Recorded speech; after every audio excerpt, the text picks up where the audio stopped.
This hearing of the Subcommittee on Delivering on Government Efficiency will come to order. Welcome, everyone. Without objection, the chair may declare a recess at any time. I recognize myself for the purpose of making an opening statement. Good morning. At the DOGE Subcommittee, we are continuing our war on waste. That means rooting out spending that is unnecessary, wasteful, and frankly, un-American. Today, we are looking at the more than $500 million federal taxpayers spend annually to fund public radio and television. A big chunk of this subsidy flows to National Public Radio and Public Broadcasting Service.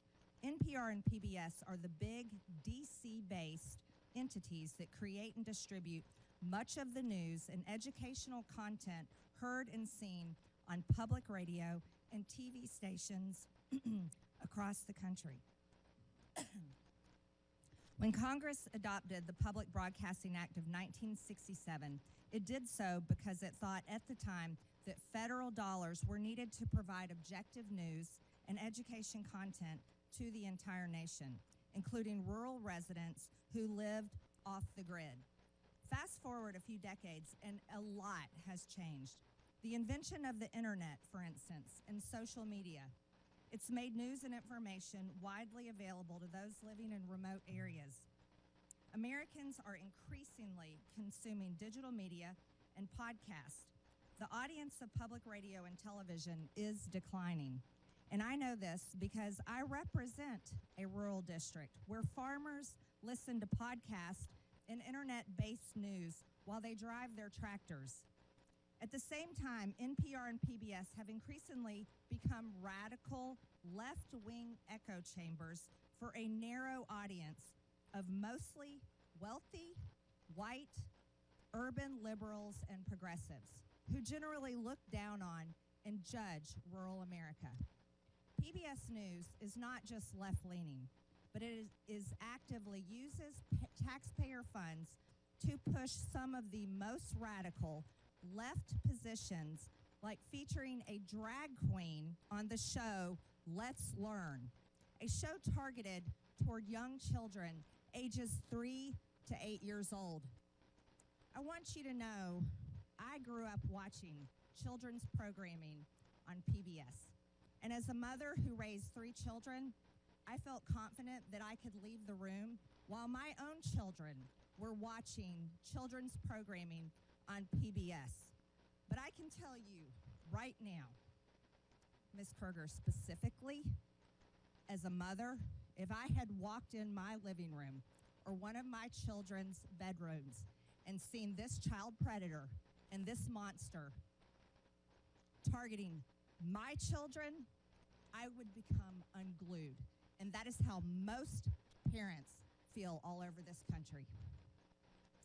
This is not the only example of them sexualizing and grooming children. They've been doing it for over the last decade.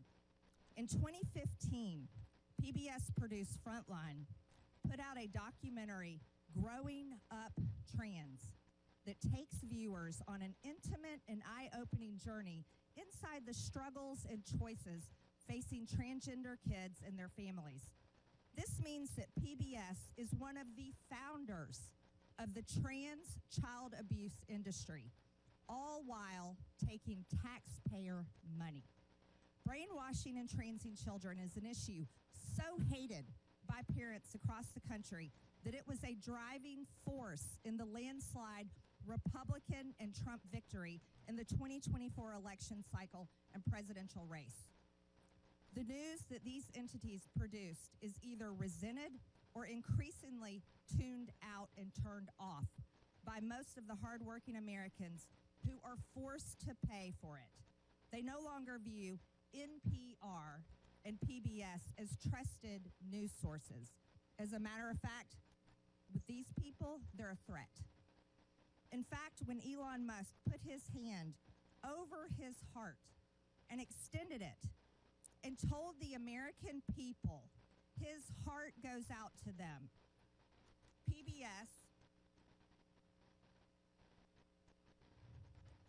PBS News posted the clip, called it a fascist Nazi salute, and described how it was similar to the same Heil used by Nazis at their victory rallies. Not once did PBS or NPR report on the numerous accounts of Democrats making the same gesture. AOC, Kamala Harris, Barack Obama, Elizabeth Warren, somebody that lost a presidential race, Hillary Clinton, Governor Tim Walz. Why wasn't this treated exactly the same way? Is there not a standard in journalism today? Apparently not. Here's How We Lost America's Trust was in fact the title of a powerful essay written last year by Yuri Berliner, a veteran NPR editor. In his essay, Berliner described how NPR's downward spiral accelerated greatly during the first Trump administration. He said NPR dedicated efforts to damage the Trump presidency via relentless pursuit of Russiagate rumors that the Trump campaign colluded with Russia over the election. NPR hosts interviewed Adam Schiff, then the top Democrat of the House Intelligence Committee, 25 times about Trump and Russia. But they made no apologies when the Mueller report found no evidence that the Trump campaign had colluded with Russia, because they did not. Berliner also described NPR's passionate embrace of the left-wing DEI ideology that Americans clearly reject, as evidenced by the November elections. NPR's language and style guides were shaped by race and gender-based affinity groups that dominated the internal culture of the organization. And NPR journalists were to ask everyone they interviewed their race, gender, and ethnicity, and enter it into a centralized tracking system. This tracking system embeds DEI into the fibers of its content. Sounds like racism to me. It's a software attached to NPR's content management system where these reporters and producers submit information about their sources' race and ethnicity, gender identity, geographic location, that's kind of scary, and age range. The tool allows NPR to track the demographics of their sources in real time to allow for source diversity. The irony of these supposed diverse sources is that NPR has no real interest in diversity, like having diverse viewpoints. Berliner tried to sound the alarm on this when he checked voter registration records of the editors at DC's NPR headquarters and found 87 registered Democrats and 0 registered Republicans. But NPR treated Berliner like a political dissident in the old Soviet Union. He was driven out of the organization and forced to resign. Sounds like communism. And the ringleader of that effort was NPR's then newly appointed CEO, Catherine Marr, who is before us today. She dismissed Mr. Berliner's wake-up call as profoundly disrespectful, hurtful, and demeaning. In other words, instead of viewing it as a chance to finally right the ship at NPR, she doubled down. In doing so, she made it clear how any further internal dissent would be dealt with on her watch. That does sound like communist China at the taxpayer's expense. And no one should be surprised. NPR installed her in the top job after Ms. Marr was firmly on record with a litany of public comments and social media posts displaying her ultra-progressive views, her scorn for free speech, and her fondness for censorship. So now it's up to Congress to determine if Americans are going to continue to provide her and the organization that put her in charge willingly, after they knew these things, with taxpayer funds to continue to pursue their progressive, or rather communist, agenda. For far too long, federal taxpayers have been forced to fund biased news. This needs to come to an end, and it needs to come to an end now. So I am glad Ms. Marr and Ms. Kerger accepted our invitation to show up today and be held accountable to the taxpayers. I look forward to them answering our questions in full public view and explaining to the American people why they think they deserve Americans' hard-earned taxpayer money. I request unanimous consent that Representative Jim Jordan from Ohio, Representative Ro Khanna from California, Representative Emily Randall from Washington be waived on to today's hearing for the purpose of asking questions. Without objection, so ordered. And with that, I yield to Ranking Member Lynch for his opening statement. Thank you, Madam Chair. I want to thank the witnesses for your willingness to come forward and offer your advice and testimony to this committee. Madam Chair, for over 2 decades of service on this Oversight Committee, I've worked with members on both sides of the aisle to investigate issues of critical importance to the safety and security of the American people, including the conduct of wars in Iraq and Afghanistan, terrorist attacks against the U.S. compound classified annex in Benghazi, and several major intelligence and security breaches under Democratic and Republican administrations. So I'm sad to see that this once proud committee, the principal investigative committee in the House of Representatives, has now stooped to the lowest levels of partisanship and political theater to hold a hearing to go after the likes of Elmo and Cookie Monster and Arthur the Aardvark, all for the unforgivable sin of teaching the alphabet to low-income families' children and providing accessible local news and programming. This hearing also comes at the direction of President Trump and Elon Musk, who have repeatedly called for the defunding of all public media and claimed that media organizations such as PBS and NPR are, and I quote, a liberal disinformation machine, close quote. Meanwhile, the Trump administration is engaged in an actual disinformation campaign to minimize the catastrophic national security breach that was revealed earlier this week. As reported by Atlantic Editor-in-Chief Jeffrey Goldberg, Mr. Goldberg was inadvertently added to a group chat on an unauthorized, non-secure, publicly available message app in which Secretary of Defense Pete Hegseth disclosed, quote, operational details of forthcoming strikes on Yemen, including information about targets, weapons systems, and other actions the U.S. would be taking, and also attack sequencing.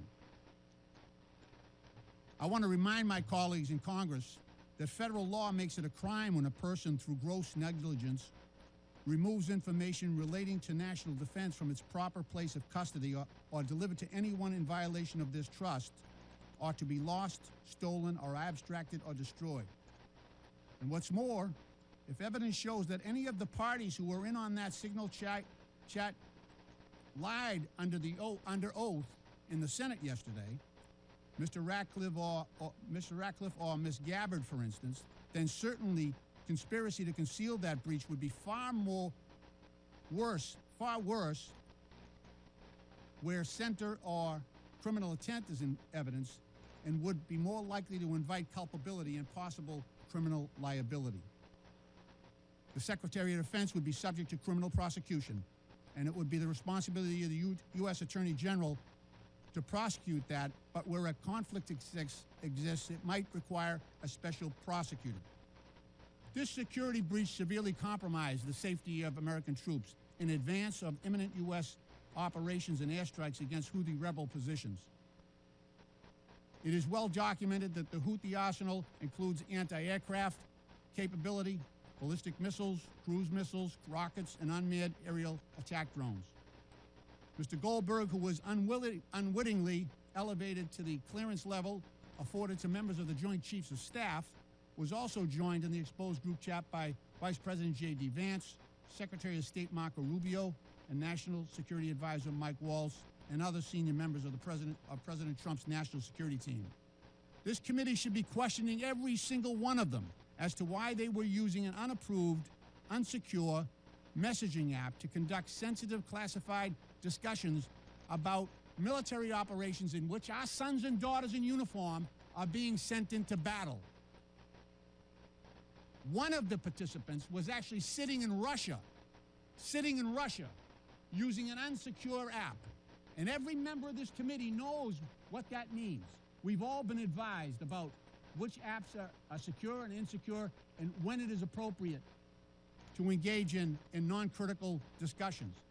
As former chairman of our subcommittee on national security, I recall a time when just the potential for a security breach that could expose American troops and intelligence personnel to unnecessary danger would immediately trigger hearings and bring this committee to a lather on both sides. But you can bet we won't be touching this issue. Because today, the controlling House majority is afraid to do its job. It is afraid to hold Trump and Trump's administration accountable. They would rather post up against Big Bird than deal with that issue.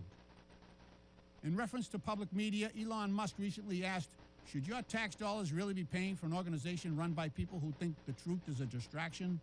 Well, I would say about the same about the current administration and its proliferation of disinformation, from claims that Ukraine started its own invasion, to Secretary Heged's assertion that no one was texting war plans. You can read the text today because yesterday in the hearing they said it wasn't classified information. So you can actually go on the New York Times website and read the text that was discussed in advance of our military operations in Yemen. Madam Chair, if shame was still a thing, this hearing would be shameful. And I yield back the balance of my time.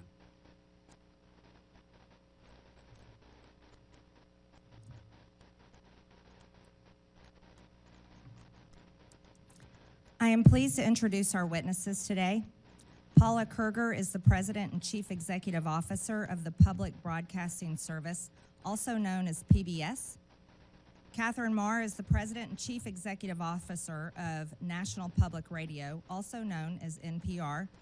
Mike Gonzalez is the Angelus T. Arredondo E. Pluribus Unum Senior Fellow at the Heritage Foundation. Ed Ullman is the President and CEO of Alaska Public Media. Again, I want to thank you all for being here to testify today. Pursuant to Committee Rule 9G, the witnesses will please stand and raise their right hand. Do you solemnly swear or affirm that the testimony that you are about to give is the truth, the whole truth, and nothing but the truth, so help you God?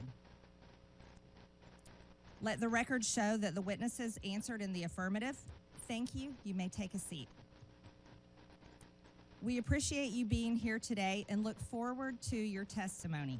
Let me remind the witnesses that we have read your written statement and it will appear in full in the hearing record. Please limit your oral statement to 5 minutes.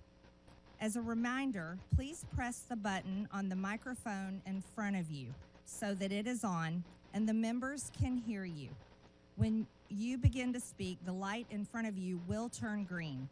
After 4 minutes, the light will turn yellow. When the red light comes on, your 5 minutes have expired, and we would ask that you please do your best to wrap up. I now recognize Catherine Marr for her opening statement. Chairwoman Green, Ranking Member Lynch, and distinguished members of the subcommittee. My name is Catherine Marr, and I'm the President and CEO of National Public Radio, and I welcome the opportunity to discuss the essential role of public media in delivering unbiased, nonpartisan, fact-based reporting to Americans. Americans listen to public radio as they commute, as they work, and in the kitchen as they cook with family. Nearly 100% of Americans live within range of a public radio station. We cover what matters to local communities, crop prices, cook-offs, and local sports teams, alongside news of the nation and the world, from the halls of Congress to coverage of our troops overseas. Today, Americans have more media choices than ever. The rise of podcasting has established a competitive free market for audio news and information. And every day, I am honored to know that we have 43 million listeners from every state in the nation. Amidst this competition, local stations choose to become members of NPR for the value we provide. For example, we are the only non-paywalled news outlet with a dedicated reporter covering veterans issues. While NPR is only 25% of station programming on average, audiences for NPR bring the scale and revenue that subsidize essential local programming. Local public media journalism has never been more important to American families, who consider it part of the fabric of their communities. It correlates with higher rates of civic engagement, greater civic cohesion, and economic advantages, such as better municipal bond ratings. Recent independent polling found that more than 60% of all Americans and more than half of Republicans trust public broadcasting to deliver fact-based news. I understand the subcommittee has questions about funding for NPR and public radio. The vast majority of federal dollars, more than $100 million of the $121 million annual appropriation for public radio, goes directly to 386 local, non-commercial stations across the nation. This highly efficient investment enables your local stations to raise an average of $7 for every federal dollar. As a grantee of the Corporation for Public Broadcasting, NPR received federal funding of $11.2 million last year. These funds allow us to maintain the National Public Radio satellite system, helping safeguard our national security, civil defense, and disaster response, and enabling public radio to reach every corner of America. Additionally, these funds help protect journalists covering our troops overseas and reverse the decline of local journalism. As a recipient of federal funds, it is our responsibility to answer legitimate questions about why public funds should go to NPR, whether we are truly committed to serving all Americans, and whether the institution is an effective steward of taxpayer dollars. I hear, respect, and understand your concerns regarding bias and whether public media is relevant in a commercial landscape, and I'd like to spend a minute sharing with you my actions to address your concerns. First, it is critical for NPR's newsroom to operate with the highest journalistic standards. That means that they do their jobs independently, and as CEO, I have no editorial role at NPR. In other words, I do not decide what we cover or how we cover it.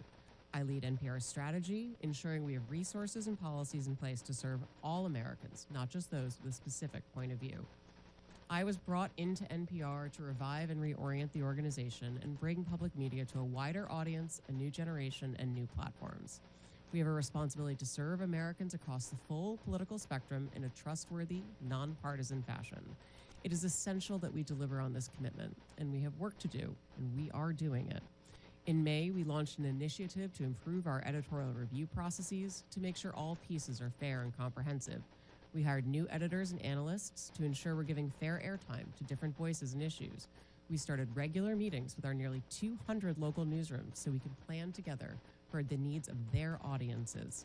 And the early results are positive. Our digital platforms, where we have the best data about our listeners, the political beliefs of our visitors mirror the makeup of the country across the ideological spectrum, and we're seeing growth in readers and listeners. I joined NPR because I believe that our strong and dynamic nation deserves great public media for all. Americans are smart and curious, and they want us to cover issues that matter, from the price of eggs to national security. It's our job to deliver truthful facts and information so citizens can make up their own minds. I believe Americans voted for a transformative administration, and it is our responsibility to cover that transformation fairly, with integrity and tenacity. I have been CEO for 1 year and 1 day. I have made changes to leadership and planning, invested in editorial integrity, committed to expanding our audiences and our relevance for all Americans. While we have taken significant steps in the right direction, the journey can't be completed overnight. Given the support that 75% of Americans have for public media, I ask Congress to give us the opportunity to continue to serve the American public. I will invite you to listen with a fresh ear, and to that end, our newsroom invites you to join us on air, and I welcome your questions. Thank you, Ms. Marr. I now recognize Paula Kerger for her opening statement.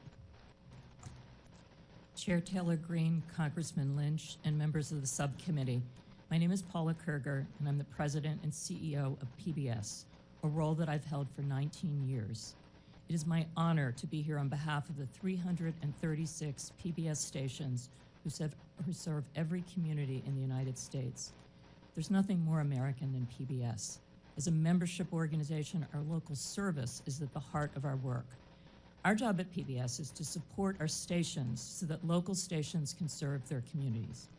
We've been proudly fulfilling our mission for nearly 60 years using the public airwaves and other technologies to help educate, engage, and inspire the American people.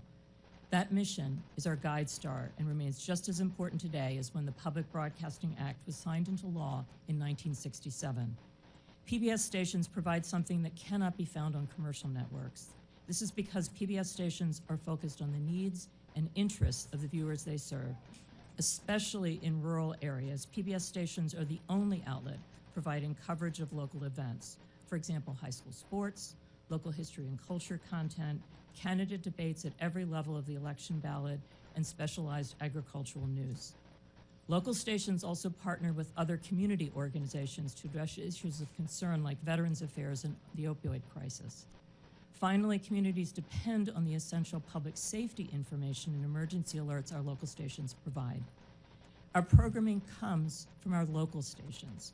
For example, Southern Storytellers was produced by Arkansas PBS for our national audience.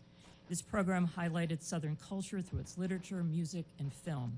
Across the country, nearly 4 million people watch Southern Storytellers, helping Americans learn about our shared history and what brings us together as a people and a nation.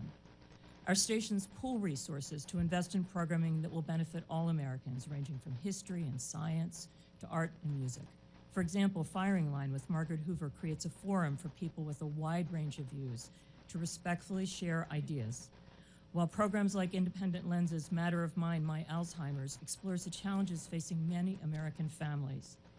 And we celebrate what makes our country great. A Capitol Fourth and the National Memorial Day concert honor our nation's ideals, our service members, and our veterans. Looking ahead, we will mark our nation's 250th birthday with the Landmark Initiative, headlined by a new major series from Ken Burns, The American Revolution. Our educational programming for children is one of the most important aspects of our service to the American people. I strongly believe that the programming we offer to prepare children for the future is the most essential work that we do. Today, more than half of all preschool-age children are not enrolled in pre-kindergarten programs. Our content has helped tens of millions of children prepare for success in school and in life with free programming that is available everywhere children are, on air, online, and in the classroom. Our educational programming is backed by scores of research studies showing that our programs like Daniel Tiger's Neighborhood and Super Y help kids develop essential skills like reading, math, and problem solving. We are proud that nearly 9 out of 10 families agree that PBS is the most trusted, safe, and educational media brand for children. Because our programming is free and universally available, we are able to reach more low-income families than any other media company. In fact, our viewers overall reflect the wide variety of communities we serve. Our audience mirrors the overall U.S. population with respect to education, income, and geography. Each month, over 160 million television and online viewers explore the world through our trusted content. And more than 3/4 of Americans feel that PBS stations provide excellent value to their communities. For over 2 decades, the American public has consistently ranked public television as one of the best investments the government makes.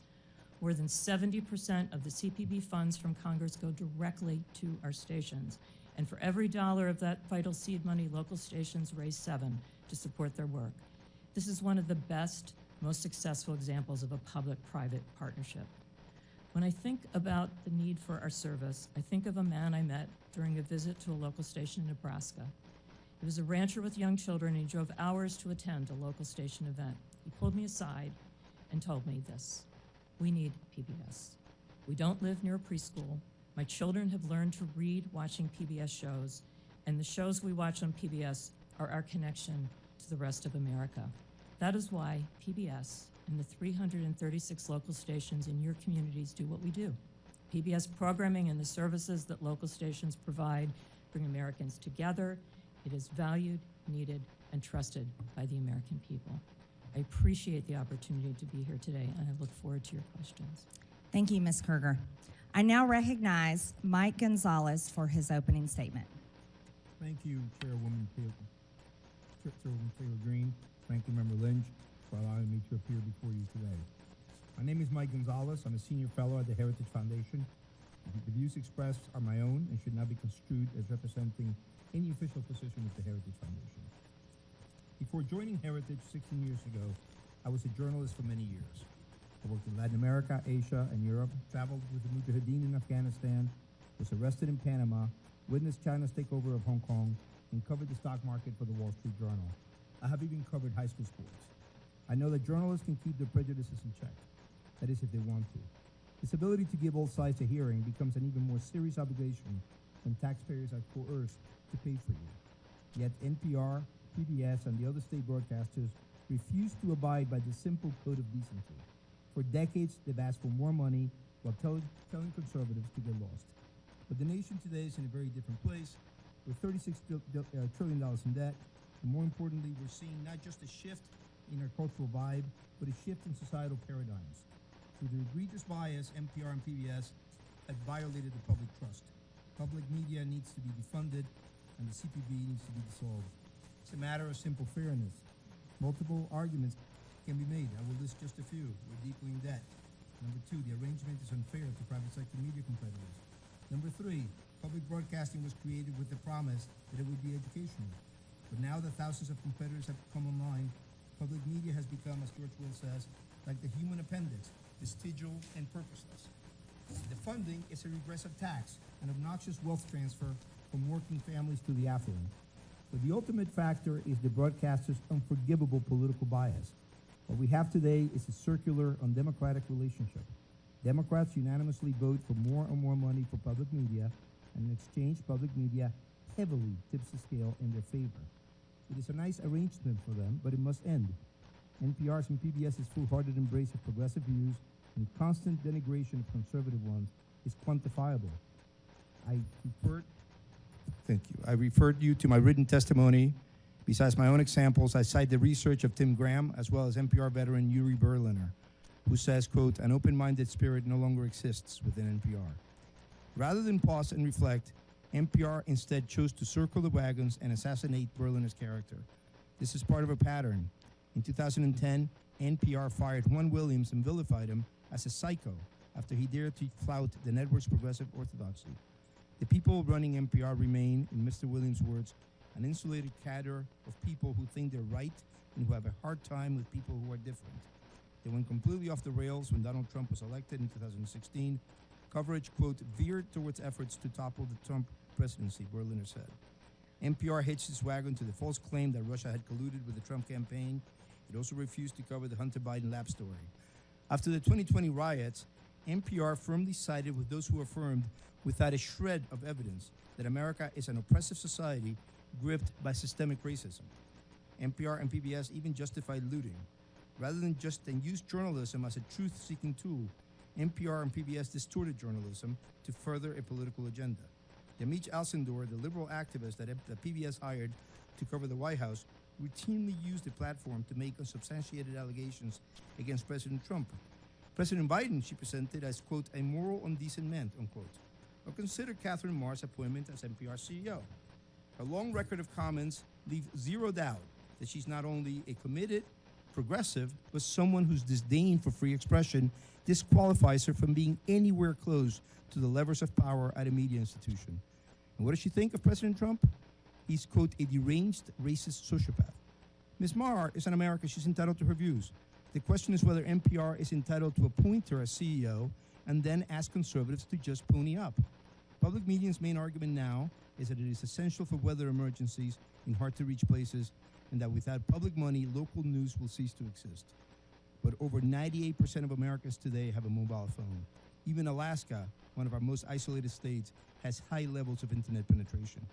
As for the claim that the taxpayer is the last available business model for local news, NPR and PBS are asking us to believe something laughable, that the government can fund a media structure that actually keeps the government in check. I urge you not to try to mend public broadcasting, end it. Thank you very much for your attention, and I look forward to your questions. Thank you, Mr. Gonzalez. I now recognize Ed Ullman for his opening statement. Madam Chair, Ranking Member, and distinguished members of the subcommittee, it is an honor to be here today. My name is Ed Ullman. I'm the President and CEO of Alaska Public Media. The people of Alaska rely on public media to provide free, universal access to essential services in public safety, education, and community connections.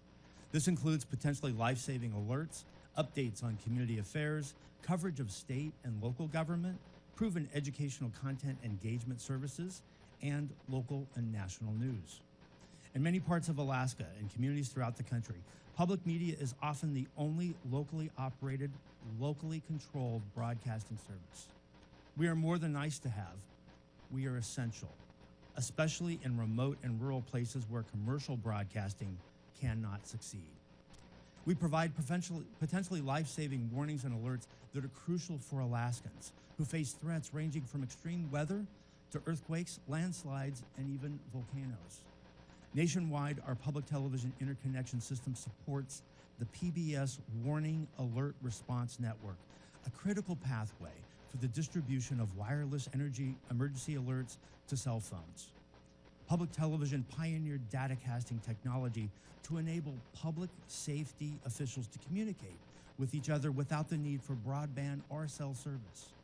In partnership with the Department of Homeland Security, public television has proven how this technology can assist rural search and rescue, over-water communications, large event crowd control, and even school safety incidents.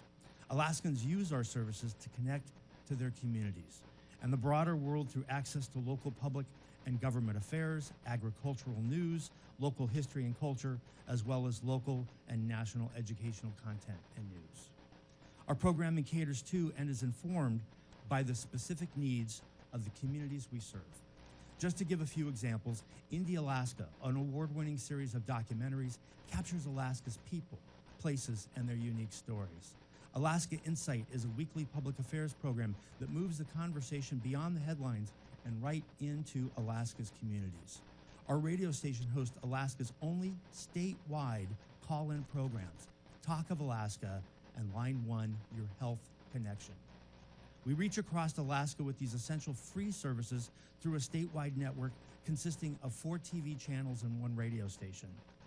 We coordinate the only statewide news network, which includes 27 independent radio stations across Alaska, and we operate the Alaska Rural Communications System, which provides free over-the-air television and radio programming to 100 rural communities. Alaska Public Media is one of more than 360 locally controlled and operated public television stations and over 1,000 public radio stations throughout the country that provide critical services to address the broad range of interests and views of our local communities. These stations collectively reach nearly 99% of the American public, regardless of zip code or income level. This nationwide service would not be possible without federal support. Today, over 70% of the federal funds for the Corporation for Public Broadcasting go directly to stations just like ours. Our system leverages this crucial seed money 7 times over in highly efficient public-private partnerships. Reducing or eliminating federal funding would be devastating and could cause the closure of many stations, especially the most rural and remote. Our highest costs come from maintaining broadcast and IT infrastructure, local programming, and community engagement, all of which would be in serious jeopardy without federal funding. Cuts to our national partners, PBS and NPR, would have a similar impact, particularly in small and rural markets. The broad range of news and educational programming that we receive from these organizations is popular with Alaskans. Without this national content, we would receive less local support, endangering the local services we provide. This national local model efficiently leverages economies of scale and allows us to provide the unique mix of local programming and national content that Alaskans want. Congress's support for the mission of public broadcasting to provide every American access to free, non-commercial quality educational programming remains critical. It allows us to connect Alaskans with each other and with our neighbors in the lower 48 and to connect the nation with us. I urge Congress to maintain federal funding for public broadcasting to ensure that local stations around the country can continue to provide essential services to their local areas. I welcome your questions. Thank you, Mr. Ullman. I now recognize myself for 5 minutes of questions. Ms. Marr, your public statements and social media posts reflect left-wing ideology and blatant opposition to free speech. After all, you were the head of Wikipedia for many years, which is a platform that doesn't tell the truth. Let's walk through some of your statements so the public can understand your personal views. You said your fellow Americans just elected Donald Trump as president again this past November. You called him a deranged racist and sociopath.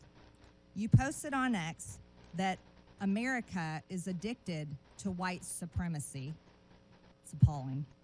You've publicly chastised using the phrase boy and girl, which you said erases the language for non-binary people. There's only two genders, by the way. Ms. Marr, the federal funding that your outlet receives comes from all American taxpayer dollars, not just from your viewers who support such statements as these. Let me inform you, and that your federal funding is also paid for by the other half of the country, the 77 million Americans who voted for President Trump, someone you called a deranged, racist sociopath. Ms. Marr, many find your pro-censorship and anti-free speech views more concerning than your politics. The only speech you like seems to be speech that you agree with.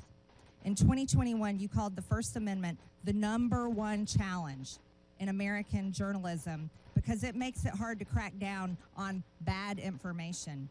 You said in a TED Talk that our reverence for the truth might be a distraction. You've also expressed support for deplatforming individuals you view as fascist. Who do you think should be charged with cracking down on so-called bad information? Is it NPR? Is it the government? Is it you, Ms. Marr? Congresswoman, Madam Chair, thank you so much for the opportunity to address this. I know. Do you is it up to you and NPR to crack down on bad information or decide the truth? Answer the question, yes or no, Ms. Marr. Absolutely not. I'm a very strong believer in free speech, and I believe that more speech. Your public statements say otherwise. Ms. Marr, in 2021, when speaking at an Atlantic Council event, you said that when you were CEO of Wikipedia, you took a very active approach to disinformation and misinformation. During the COVID pandemic and the 2020 election, you said you censored information through conversations with government. Which governments were those, Ms. Marr? The Biden administration, yes or no? Madam Chair, Wikipedia never censored any information. These are your public statements, Ms. Marr. Ms. Marr, are you familiar with Section 399B of the Communications Act? It prohibits non-commercial education broadcast stations, NCEs, from airing commercials on behalf of for-profit entities. The FCC recently opened an investigation into the underwriting announcements and related policies of NPR and PBS. Does NPR air commercials for for-profit entities, Ms. Marr? Yes or no? Madam Chair, we are in full compliance with the FCC's inquiry and will continue to cooperate. I remind you, you're under oath, and violations of the Communications Act comes with a fine up to $10,000 and possibly up to a year in prison. Does PBS air for-profit commercials, Ms. Kruger? We air underwriting announcements, and we believe we are in full compliance with the FCC, and we look forward to delivering the material required in this part of this investigation. We look forward to that, too. I'm assuming you're concerned, both of you are concerned about this, and that's why you brought so many attorneys with you today. Ms. Kruger, using taxpayer subsidies, PBS funded Independent Lens to make documentaries for part of your programming. In 2016, Real Boy was aired about a trans teen navigating adolescent sobriety and the ramification of his gender identity. In 2022, the same series aired Our League, in which a trans woman comes to her old school Ohio bowling league in a story about transition. Then in 2024, A Racist Trees was aired, telling a story of how in Palm Springs, a black neighborhood fights to remove a divisive wall of trees. Do you think PBS needs to fund ridiculous material such as this that the taxpayers are having to pay for? These are documentary films that are point-of-view pieces that are part of our primetime schedule for adults. And parents and adults don't trust that type of programming.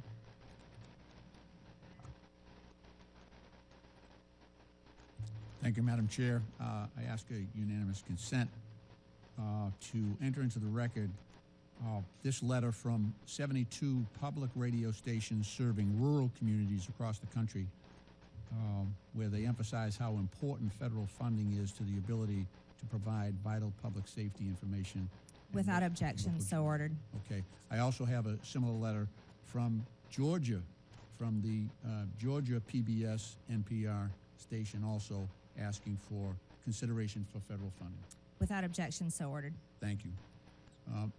Ms. Kerger and Ms. Marr, can we talk a little bit about the educational service you provide for children of low-income families, and how that that is received, and the trust that you've generated among families in that situation? Yes, a significant part of our broadcast day is devoted to programming for children. We focus on preschool. That goes back to the legacy of Fred Rogers, who believed that media could be a tool to help to instruct children as well as a tool of entertainment. Our programming is focused on core skills that kids need to develop before they enter school, in math and in learning numbers and in learning letters, so that kids that don't have the opportunity to be in a formal pre-K program have a chance to walk into school for the first time on equal footing with kids that have more opportunity. And that's the heart of what we think about in the programming that we develop for kids. Now, I know you've done some, well, independent groups have done assessments on trust, the trust factor that parents have on PBS Kids, which is one of your most popular services. Can you talk about that? Yes. Where did you come in terms of the comparison to other stations? Yeah, we are the most trusted media brand. In fact, Parents Magazine this week just ran the results of a study that was done on Daniel Tiger's neighborhood, actually looking at 16-year-olds that remember some of the basic skills they learned as small children.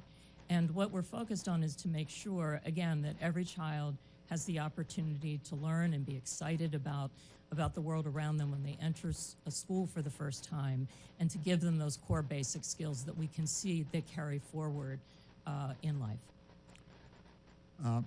Ms. Marr, I'd like you to focus on the work that public media is doing in relation to public safety communications.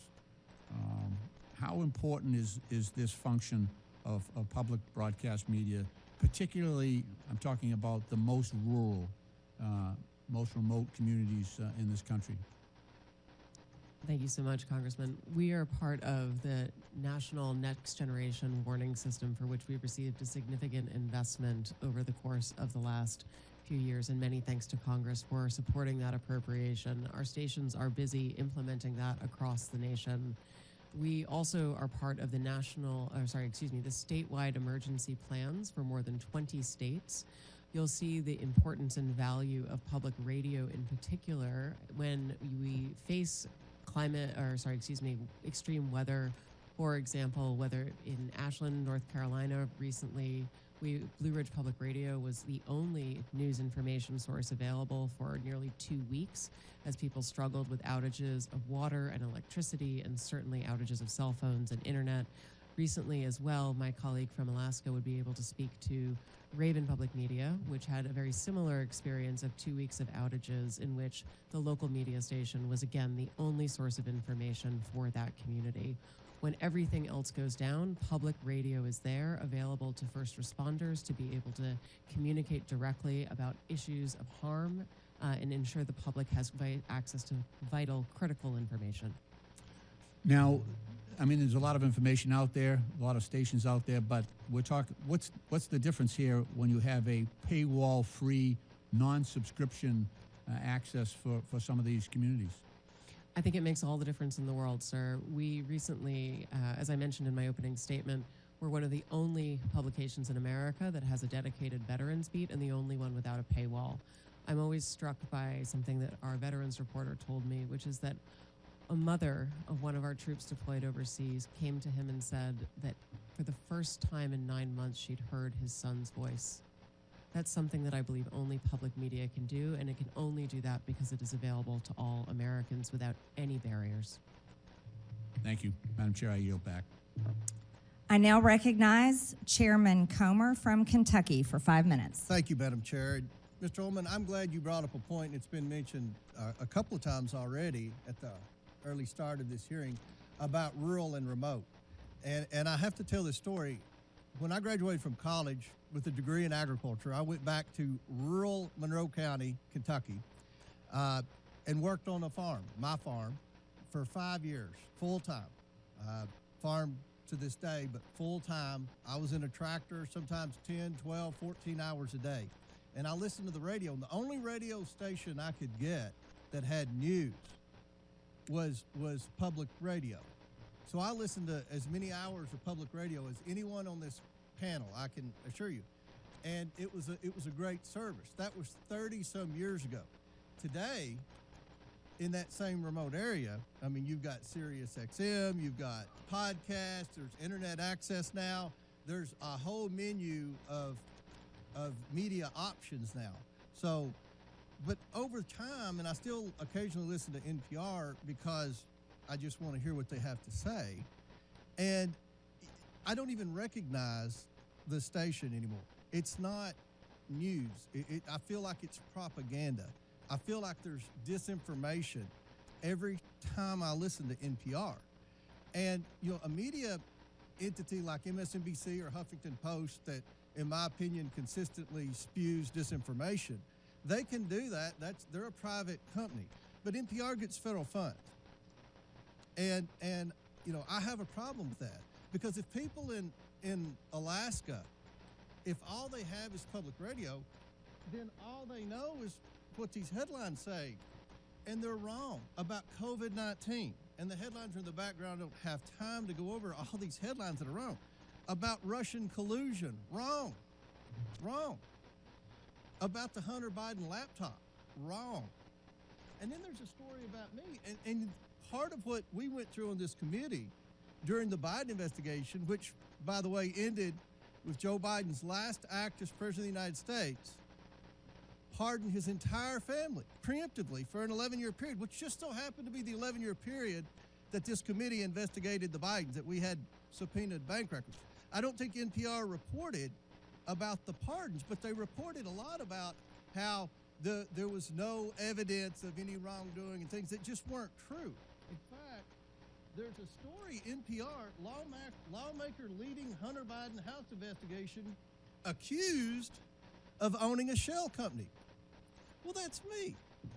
Ms. Mayor, are you familiar with that story that NPR wrote about me at the height of the Biden investigation when you all were disputing every aspect of our investigation that is 100% factual?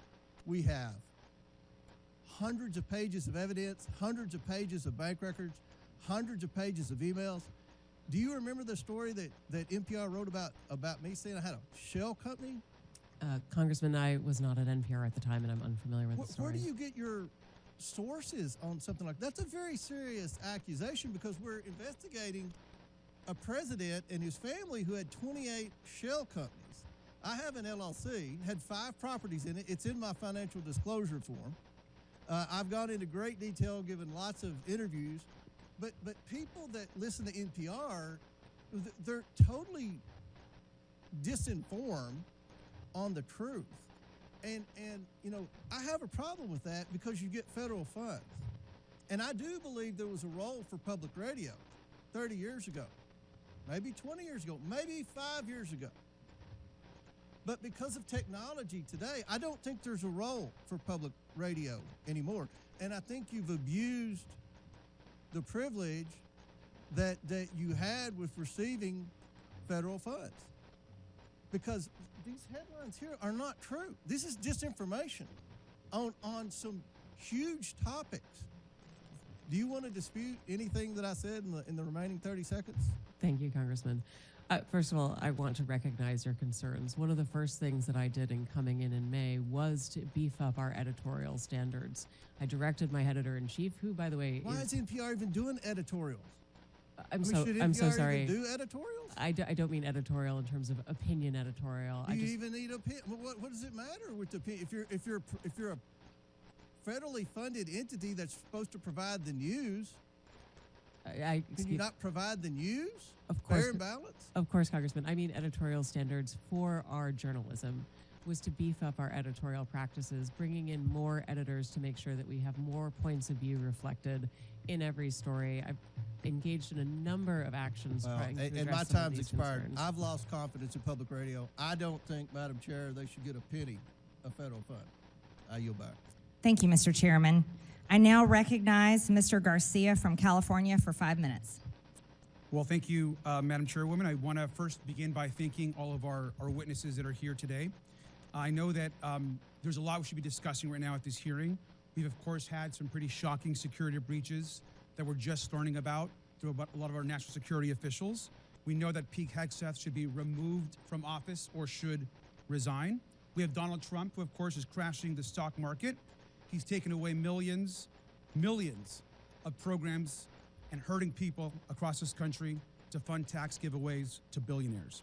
And our constituents can't access their Social Security benefits. Now, I think actually Chairwoman Green supports everything that the Trump administration is actually doing. So instead of a serious hearing, we're here to attack NPR and PBS. So let's get right into it. Now, Ms. Kerger, the American people want to know, is Elmo now, or has he ever been, a member of the Communist Party of the United States? A yes or no? No. Now, are you sure, Ms. Kerger? Because he's obviously red. Well, he is a puppet, but no.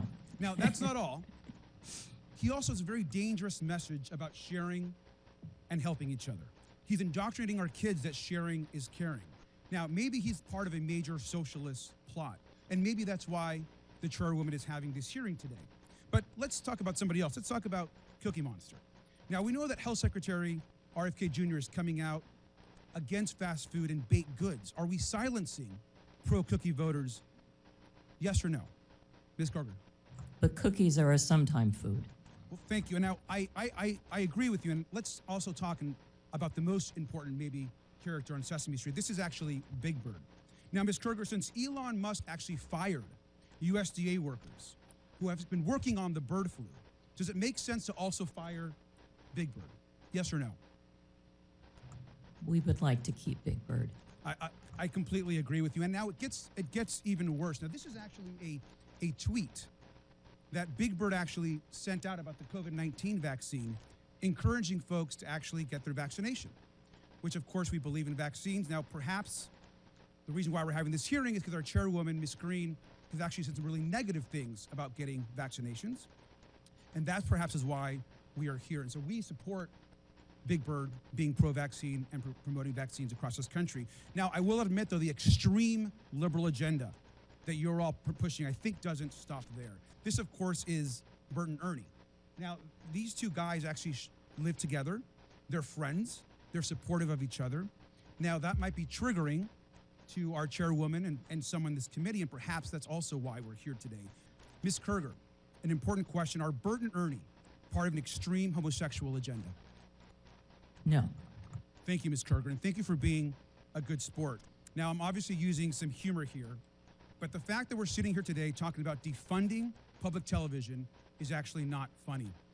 At a time where we can't agree on basic facts, and while the free press is under attack, we need public media like PBS and NPR more than ever. A large majority of Americans say they trust PBS. And that's exactly why extremists are trying to tear it down. Public broadcasting is a tool for education, for emergencies, and a cherished part of our national fabric. We get huge benefits from a tiny federal investment. The majority and our chairwoman should drop this attempt to silence media voices they don't like. So the message, I think, today is very, very simple. If we're going to get rid of any puppeteers, we should get rid of the one that's actually controlling Donald Trump.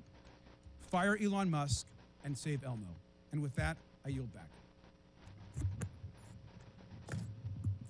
I now recognize Mr. Cloud from Texas for 5 minutes. Thank you, Chairwoman. NPR fancies itself as a nonpartisan news outlet, public information outlet. Even says that we should consider all things. All things are considered, yet their history of political bias has shown that there are a number of things they have not considered. They asked us not to consider that the Hunter Biden laptop was real. They dismissed what was always the most probable theory of the COVID lab leak from Wuhan.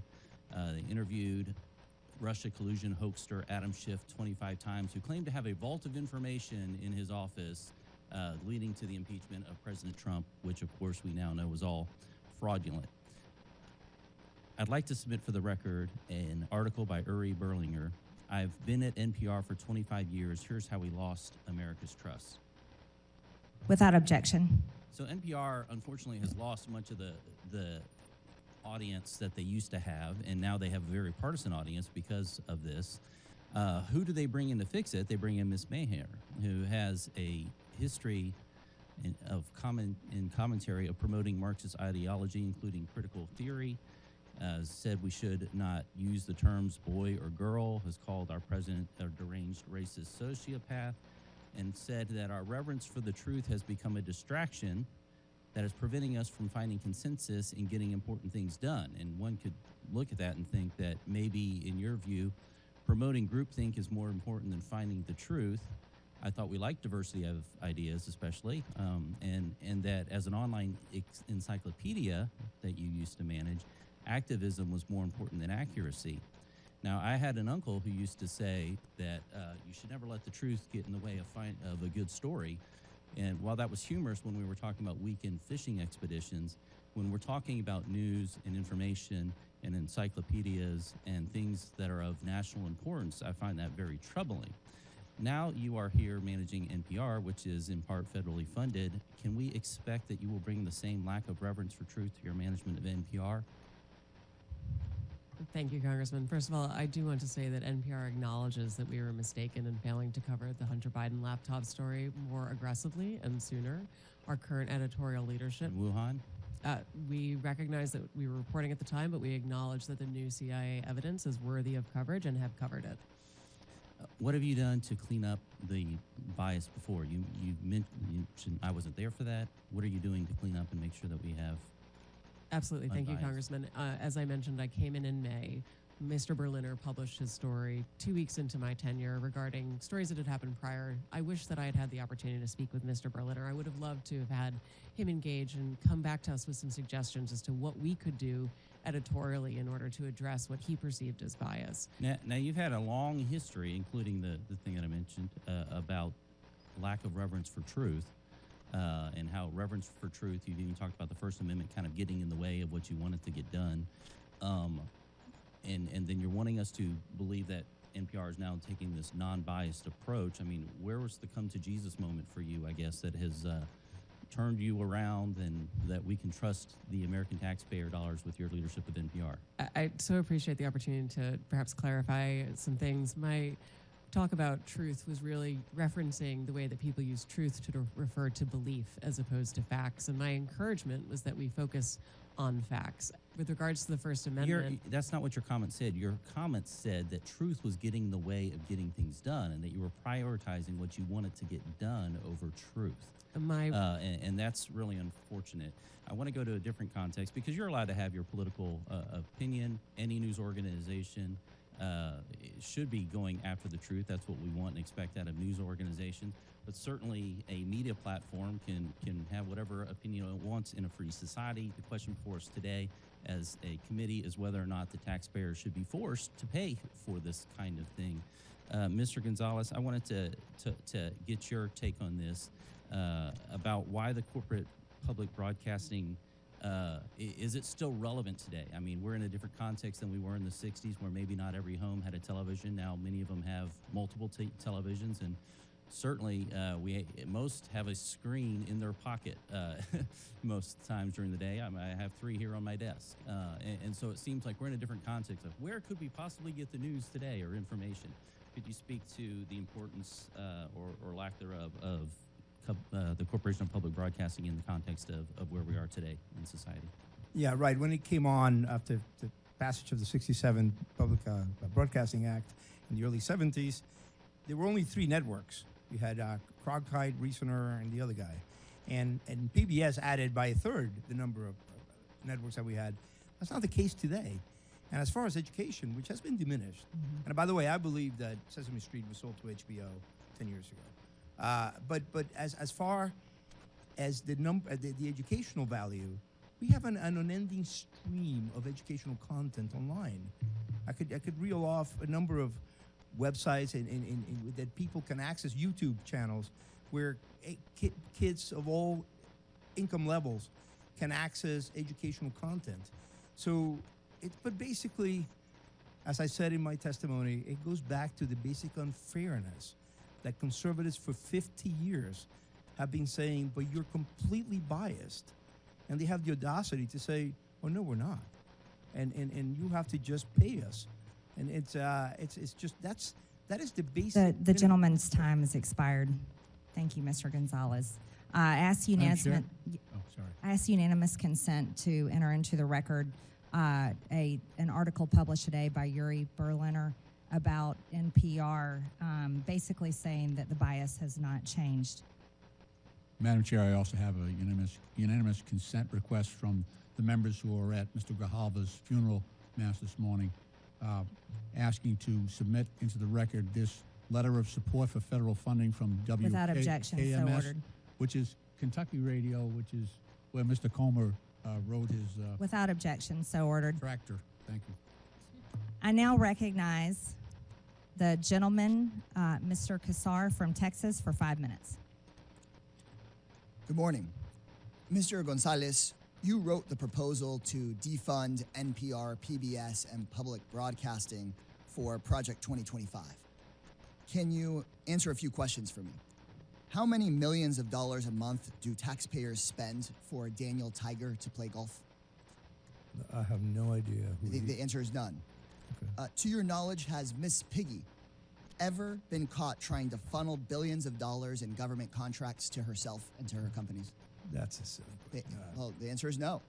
How about Arthur the Aardvark? Has he ever fired independent government watchdogs who are investigating his companies? The answer is no. Madam Chair, I'm told we're here to talk about government efficiency, but Daniel Tiger has not blown $10 million of taxpayer money to play golf with his friends, but Donald Trump has, just at the beginning of his administration. Miss Piggy hasn't been caught funneling billions of dollars in government contracts to herself, but Elon Musk has. And Arthur has not fired independent government watchdogs investigating him and his companies, but Elon Musk has fired at least 5.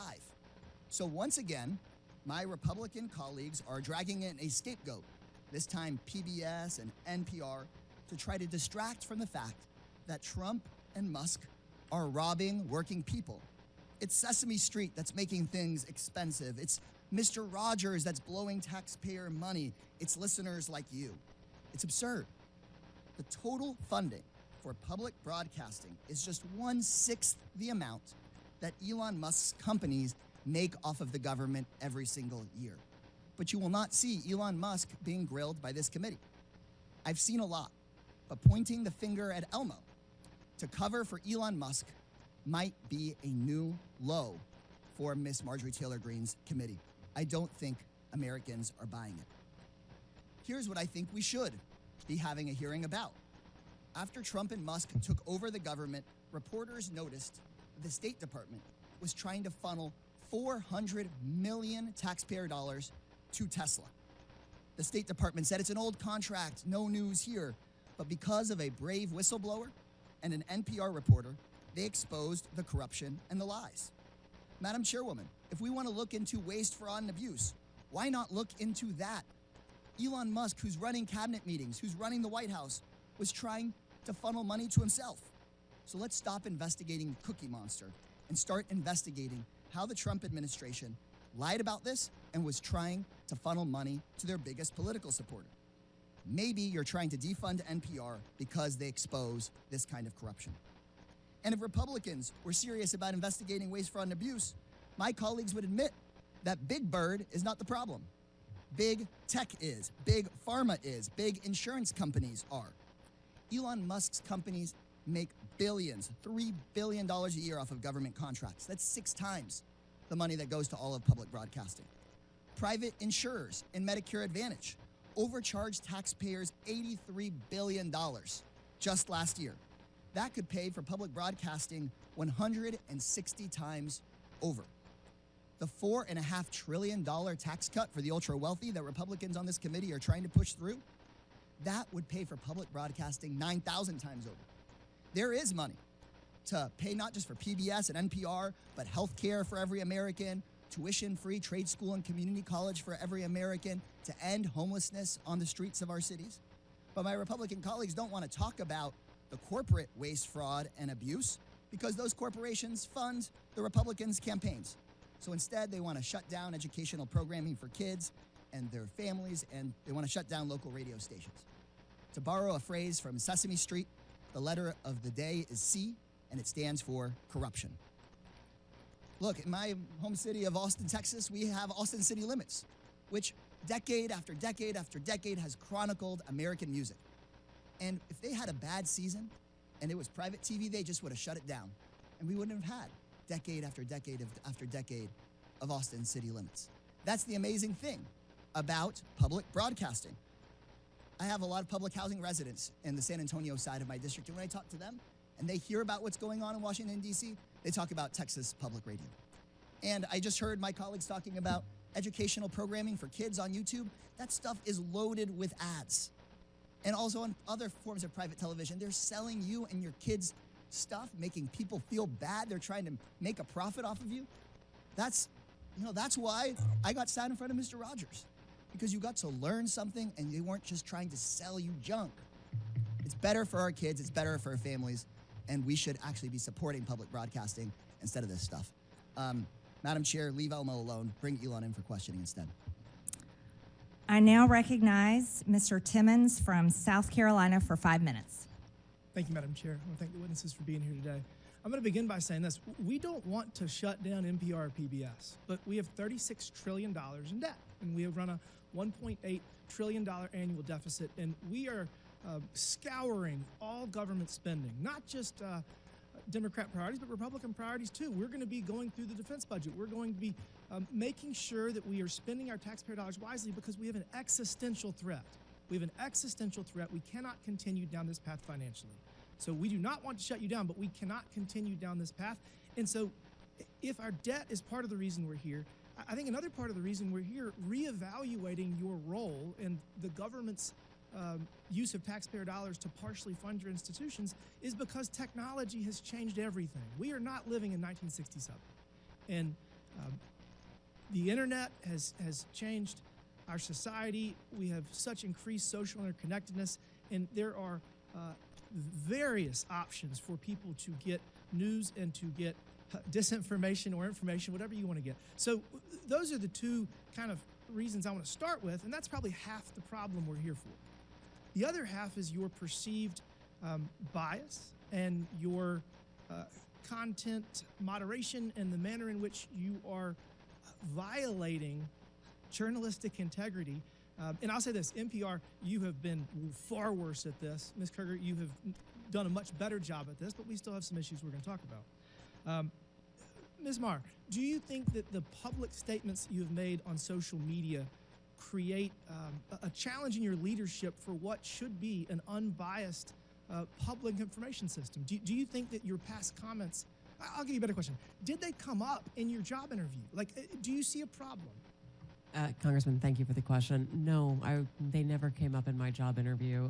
You're a rabid progressive. Like, and do you not think it's a problem that your political leanings make it seem to the American people that you're not biased and you're not doing your job? Because you agree that your job is to have journalistic integrity, right?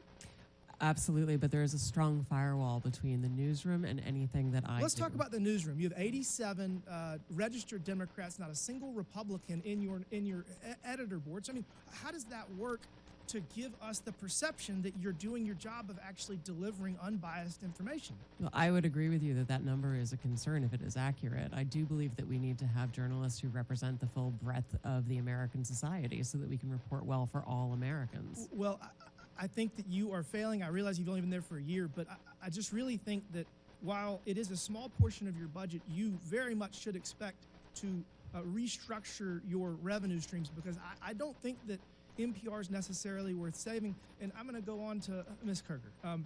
I will say this. You have been very professional, and you have been there for decades, and I think that you've done a fairly good job over your tenure. But I want to ask you a very simple question. In retrospect, do you think that it was inappropriate to put the drag queen on the kids show? Do you think that was a mistake?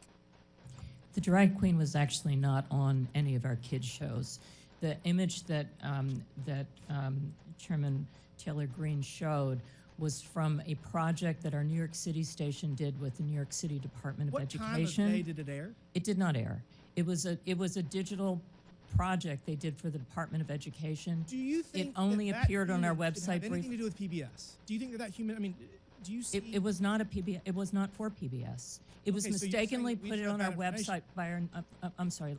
I don't mean to talk over you. It was mistakenly put on our website by our New York City station. It was not intended for national distribution. It was immediately pulled down. It was never How broadcast. about, do you think that you should publish something that calls trees racist? Is that, in retrospect, should you have published that? I'm not sure what you're referring to. You had a Congressman.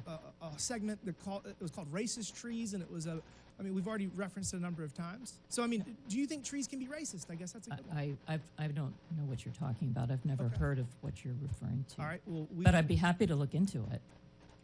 I guess, last, do you think that it's appropriate to expose children to issues of transitioning? Do you see a problem with that? Is that something you should avoid? That is not anything on any of our children's programs at all. Ms. Kerger, you have done a far better job here today, and we're going to continue to have this conversation. But again, we have $36 trillion in debt, and we're trying to figure out how to make sure that our kids and our grandkids have an opportunity at the American dream, because if we don't change course financially, they won't. Thank you. I yield back. Thank you. I now recognize the gentlewoman from Texas, Ms. Crockett, for 5 minutes. Thank you so much. It should not be surprising that the president is doing everything possible to make it more difficult for the media to hold him accountable and for the public to be informed about his reckless and illegal behavior, yet here we are. The Republicans have actually organized this goofy hearing to try to convince the American people that PBS and NPR are, quote, domestic terrorists, or domestic threats, my apologies, not the incompetent, unqualified Secretary of Defense who's texting war plans to journalists. But it's y'all, PBS and NPR, the American people are supposed to be worried about. You can't make this up. It's as stupid as it sounds. The American people should be worried about the president threatening to investigate NBC for treason for reporting on his felony convictions, or arresting reporters and stripping networks of their licenses for not saying nice things about him or not using Gulf of America. The Republicans' witness, Mr. Gonzalez, went so far as to suggest that because NPR and PBS reported on the murder of George Floyd, they, quote, represent a danger to our physical health as well as to civic health of our body politics. Ms. Mayor, do you think reporting on the murder of George Floyd and highlighting instances of systemic racism is a domestic threat to America? Thank you, Congresswoman. I believe it's our responsibility to report on all issues of interest to the American public. Thank you so much. Ms. Kerger, what about you? I agree. I think it's important for us to report on the important news of the day. So let's talk about the critical role of public media. During his first term, President Trump's own Department of Homeland Security highlighted the importance of public broadcasting's role in public safety. In 2018, his administration stated, quote, PBS and local public television stations play a crucial role in protecting communities by delivering essential information to individuals and first responders. These benefits are all made possible by public broadcasting stations' unique reach, reliability, and role across America, and are especially vital in rural and underserved areas. Madam Chairwoman, I would ask unanimous consent. I seek unanimous consent to enter into the record the 2018 Without report. objection, so ordered. And Madam Chair, I also seek unanimous consent to enter into the record the 2019 report titled Modernizing the Nation's Public Alert and Warning System from Trump's Without objection, so ordered. In the report, FEMA encouraged, quote, the use of public broadcast capabilities to expand alert, warning, and communication capabilities to fill gaps in rural and underserved areas. Mr. Ullman, What's a more significant domestic threat, reporting the murder of George Floyd or dismantling most of America's emergency communication systems? Can you please repeat the question for me, Congresswoman? Which one is more of a threat, reporting the murder of George Floyd or dismantling most of America's emergency communication systems? Dismantling the emergency systems. And isn't it true that in Barrow, Alaska, is the only, isn't it true that KBRW-AM in Barrow, Alaska is the only broadcast service available in an area of more than 90,000 square miles? That is correct. It's also the North Slope, where the majority of all the oil production that comes from Alaska takes place. Thank you so much. And isn't it true that without these stations' broadcast, Americans in rural communities would lack access to life-saving information and public safety alerts? That is correct. So in your opinion, would eliminating funding for stations in rural America like WNGH, Channel 18, and the Chairwoman's District hurt Americans? It would hurt Americans, yes. In fact, Georgia Public Broadcasting serves as the official distributor of evacuation route information during state-ordered evacuations, and the chairwoman is here advocating to strip their funding. Look, the DOGE agenda isn't about government efficiency. It's about breeding corruption at the expense of the safety of the American people, particularly Americans living in rural or remote parts of the country. They don't care about public safety. They don't care about emergency management, and they don't care about free speech, all of which are harming American people. In fact, I'm going to skip off real quick because they have tried to come for you, Ms. Mayor, and I just want to clarify, you did not work for NPR when those statements were made, did you? That is correct, Madam And to Chair. be clear, free speech is not about whatever it is that y'all want somebody to say. And the idea that you want to shut down everybody that is not Fox News is bullshit. We need to stop playing because that's what y'all are doing in here. You don't want to hear the opinions of anybody else. And the Constitution says Congress shall make no law respecting or establishing of religion or prohibiting the free exercise thereof or abridging the The gentlewoman's time has expired. The gentlewoman's time has expired. Madam Chairwoman, can I put something into the record? Unanimous consent, please. Without objection, so ordered. Thank you. I'd like to put under this NPR article what Biden preemptive pardons for family members could mean for presidential powers. If I could submit to the record. Without objection, so ordered. I now recognize the gentleman from Ohio, Jim Jordan, for 5 minutes. Thank you, Madam Chair. Ms. Maher, who is Uri Berliner? Mr. Berliner is a former senior editor, That's all? a former senior business editor for NPR. How long do you work at NPR? I believe he was there just over 25 years. 25 years? Award-winning journalist? Did he win any awards? Our time did not Peabody overlap. Award? That's pretty important, isn't it? That is, So absolutely. pretty distinguished journalist, right? Certainly. And he wrote a long story about what you do at NPR. Is NPR biased? Congressman, I have never seen any instance of political bias determining editorial decisions, no. Well, Mr. Berliner, in his story last year, wrote, in the D.C. area, editorial positions at NPR, he said he found 87 registered Democrats, 0 Republicans. Is that accurate? We do not track the numbers or the voter registration, but I find that Was concerning. award-winning journalist who worked 25 years at NPR, Mr. Berliner, was he lying when he wrote that? I am not presuming such. I just we don't track that information about our journalists. 87 to 0, and you're not biased. I think that is concerning if those numbers are accurate. It's concern. I mean, it wasn't 44-43. It wasn't 60-27. It wasn't 70-17. It wasn't even 80-7. It was 87 Democrats, 0 Republicans, and you say NPR is not biased. How about the big stories over the last few years? According to Mr. Berliner, again, he wrote on the Trump-Russia story, he wrote, at NPR, we hitched our wagon to Trump's most visible antagonist, Representative Adam Schiff. They said they interviewed him 25 times. Is that accurate? I was not there at the time, but those numbers sound accurate. Yes. Those sound accurate. But then he said when the Mueller report came out and Robert Mueller said he found no evidence of collusion, he said Russiagate faded from our programming. Is that accurate? Again, I was not there at the time. I couldn't say. You couldn't say? I was not at NPR at the You time. didn't prepare for that? You knew we were going to ask you about this guy, didn't you? It's come up like 6,000 times already in the hearing. You I didn't just prepare for- couldn't say whether it faded from our coverage, sir. How about this story? October 2020, the New York Post had the Hunter Biden laptop story, and one of those editors, I guess one of those 87 Democrat editors, said this: "We don't want to waste our time on stories that are not really stories. We don't want to waste the listeners' and readers' times on stories that are just pure distractions." Was that a pure distraction story? Our current editorial leadership believes that that was a mistake, as do I. Yeah, the whole country knows that was a mistake. Definitely impacted the election, or I think it certainly impacted the election. How about the COVID origin story? That's a pretty big story too, right? Mr. Berliner said, "We became fervent members of the team Natural Origin, even declaring that the lab leak was debunked by scientists." Turns out, though, the lab leak is what most people think actually caused the COVID virus. Sorry, is there a question there? There is. You guys were 0 for 3 on the three of the biggest stories in the last 5 years. You guys were 0 for 3, and yet you maintain that NPR is not biased? Congressman, I do not believe we are politically biased. No, we are a nonpartisan organization. Nonpartisan organization. What's happening to your listeners over the last 5 years? Went up, down, or stayed the same? It has gone up and down and is now going back up. Well, I thought 5 years ago it was at 60 million. And you said in your opening statement, I think 43 million. That's correct.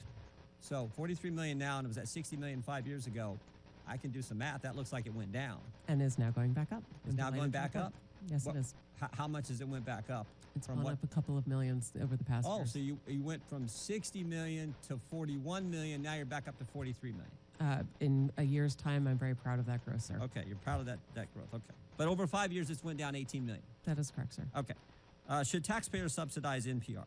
I believe that taxpayers subsidize local stations, sir. That is the vast majority of what I thought you federal said you funding got goes. 11 million from Corporation of Public Broadcasting, which is taxpayer funded directly to you, right? That is to support the public And then radio local satellite stations get it system. from the Corporation of Public Broadcasting, right? They get taxpayer 100 money. million that goes to the local 100 million goes to stations, local stations, and then those local stations buy back programming and content from you. So that money goes to the local stations, comes back to you, gets routed through the local stations, all taxpayer money. Those fees are actually based on private donations rather than on federal funding. Well, we all know money's fungible, so some of it gets put in there. Certainly, we could agree that money is fungible. What? More money for less listeners. You fired the guy who pointed all this out, who said that you were so biased to the left that you lost listeners, which is exactly happening, and you're here maintaining that, oh, you need to continue to get taxpayer money. I did not fire Mr. Berliner, sir. Okay, the guy that left after all that. Understand. Are you fundraising off today's hearing? Sir, I believe that there was a message that went out earlier today letting people know we were coming in. Yes. Yeah, and at the bottom of the message it said, "Donate now," right? I don't recall the exact I language. can show it to you right there. It is donate now. I mean, I'm not against fundraising. We all do it. I mean, I get it, but it's I assume this fundraising thing is probably going to all the left listeners who are subsidized content by the taxpayers, and that's The the gentleman's rub. time is That's expired. the rub. I yield back. I now recognize Ms. Randall from Washington for 5 minutes. Thank you so much. You know, I'm new to Congress. This is my first term, and I came from a legislative body that didn't have quite as heated debates in our committees, and we're generally fairly welcoming to our folks joining us to testify. So I want to say thank you to all of you for taking the time out of your schedule to come and share your experience with all of us and with the American people. I'm grateful for your time and for the work that you do in service of your communities and neighbors. You know, American families used to get all the same news, right? Folks would have access to a handful of news channels. They would watch the same nightly news programs. They would go from one to the other, and we could all agree on what was happening in our country.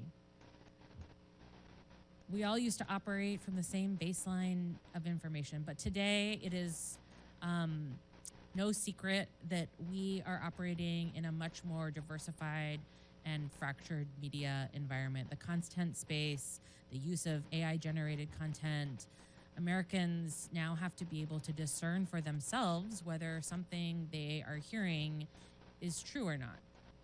But investing in public media is a bedrock to our healthy, critically informed, and engaged public and our democracy. And I know that my colleagues on the other side of the aisle have argued over whether every piece of programming is in service of the public. But I also want to point out that, in my fairly rural district, we have a lot of areas that aren't served by broadband. A lot of folks who cannot easily access numerous podcasts while they are out working on their property. They, have to maybe wait for something to download when they're at home, using maybe even a wired internet connection, right? Like I'm in a dead zone for about an hour and a half as I'm driving from one city to another in my community. But public radio is broadly accessible. And it's important for, folks counting on the weather report, for kids who are, in pre-kindergarten, who are watching Elmo and learning to count and do math.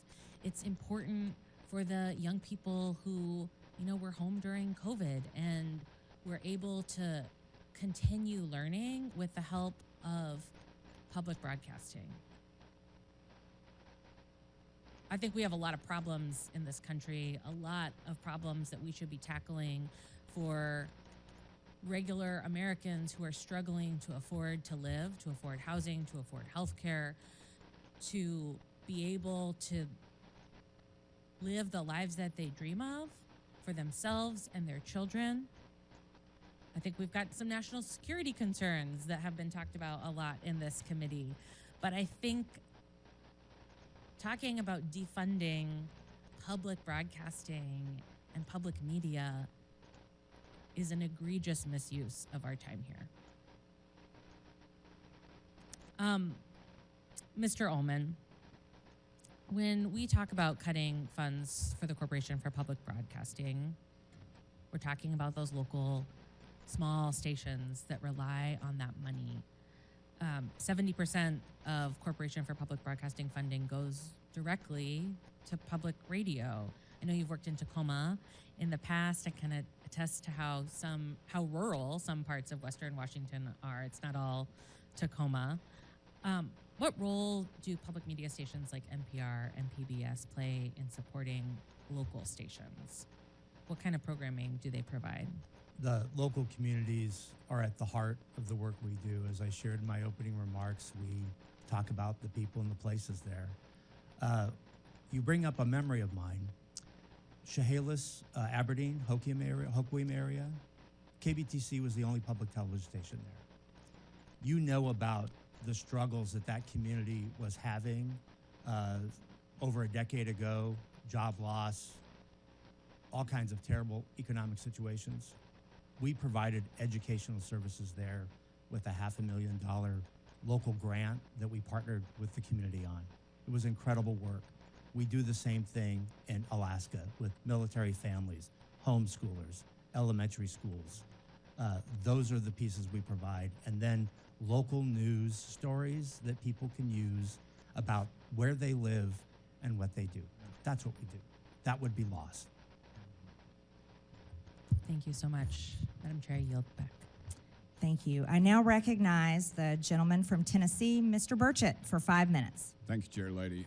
Ms. Carter, is it true that HBO bought the rights to Sesame Street? No, it did not. It developed Sesame Street entered an arrangement with HBO for a number of years. And it was a paid arrangement, correct? Yes, which allowed us to get the series for free during the period of that time. How much money was transacted during I don't know. Sesame Street is a private organization. It is separate from ours. Okay. Ms. Meyer, what about Lee Greenwood's God Bless the USA as propaganda? I'm sorry, sir. Could you repeat the question? What about Lee Greenwood's God Bless the USA as propaganda? I don't believe that is propaganda, sir. Okay, well, in January, North County Public Radio, and that's a subsidiary of NPR, had Daphne Brooks, who apparently is a black feminism scholar, on its show where it was hosted by the host, Brittany Lewis, and it says, have you ever watched something on TV and thought, okay, now this is propaganda? Have you ever had that moment? To which Daphne Brooks replied, whenever I see Lee Greenwood singing Proud to Be an American. I believe that represents the individual we interviewed on air, not the position. And of yet you NPR. say there's no bias on NPR. That is not a position That of is not a NPR. biased statement, ma'am. That is not even both parties wrap themselves around this song every time there's a national conflict. Lee Greenwood sings it, and he does a beautiful job, but you say there is no bias in NPR. That is that individual's opinion, and she, of course, is entitled to it, but that is not the position of NPR. Ma'am, you said in your opening statement that you were going to be transformative, and I believe you failed to do that. Let me ask you, why did you call President Trump a fascist and a deranged racist sociopath in 2020? Congressman, I appreciate the opportunity to address this. I regret those tweets. I would not tweet them again today. They represented a time where I was reflecting on something that I believe that the president had said rather than who he is. I don't presume that anyone is a racist. You don't believe anyone is a racist? I don't start by presuming anyone is a racist, sir. Okay. Has NPR or PBS ever conducted an internal review to assess whether conservative or right-leaning perspectives are fairly representative news and programming?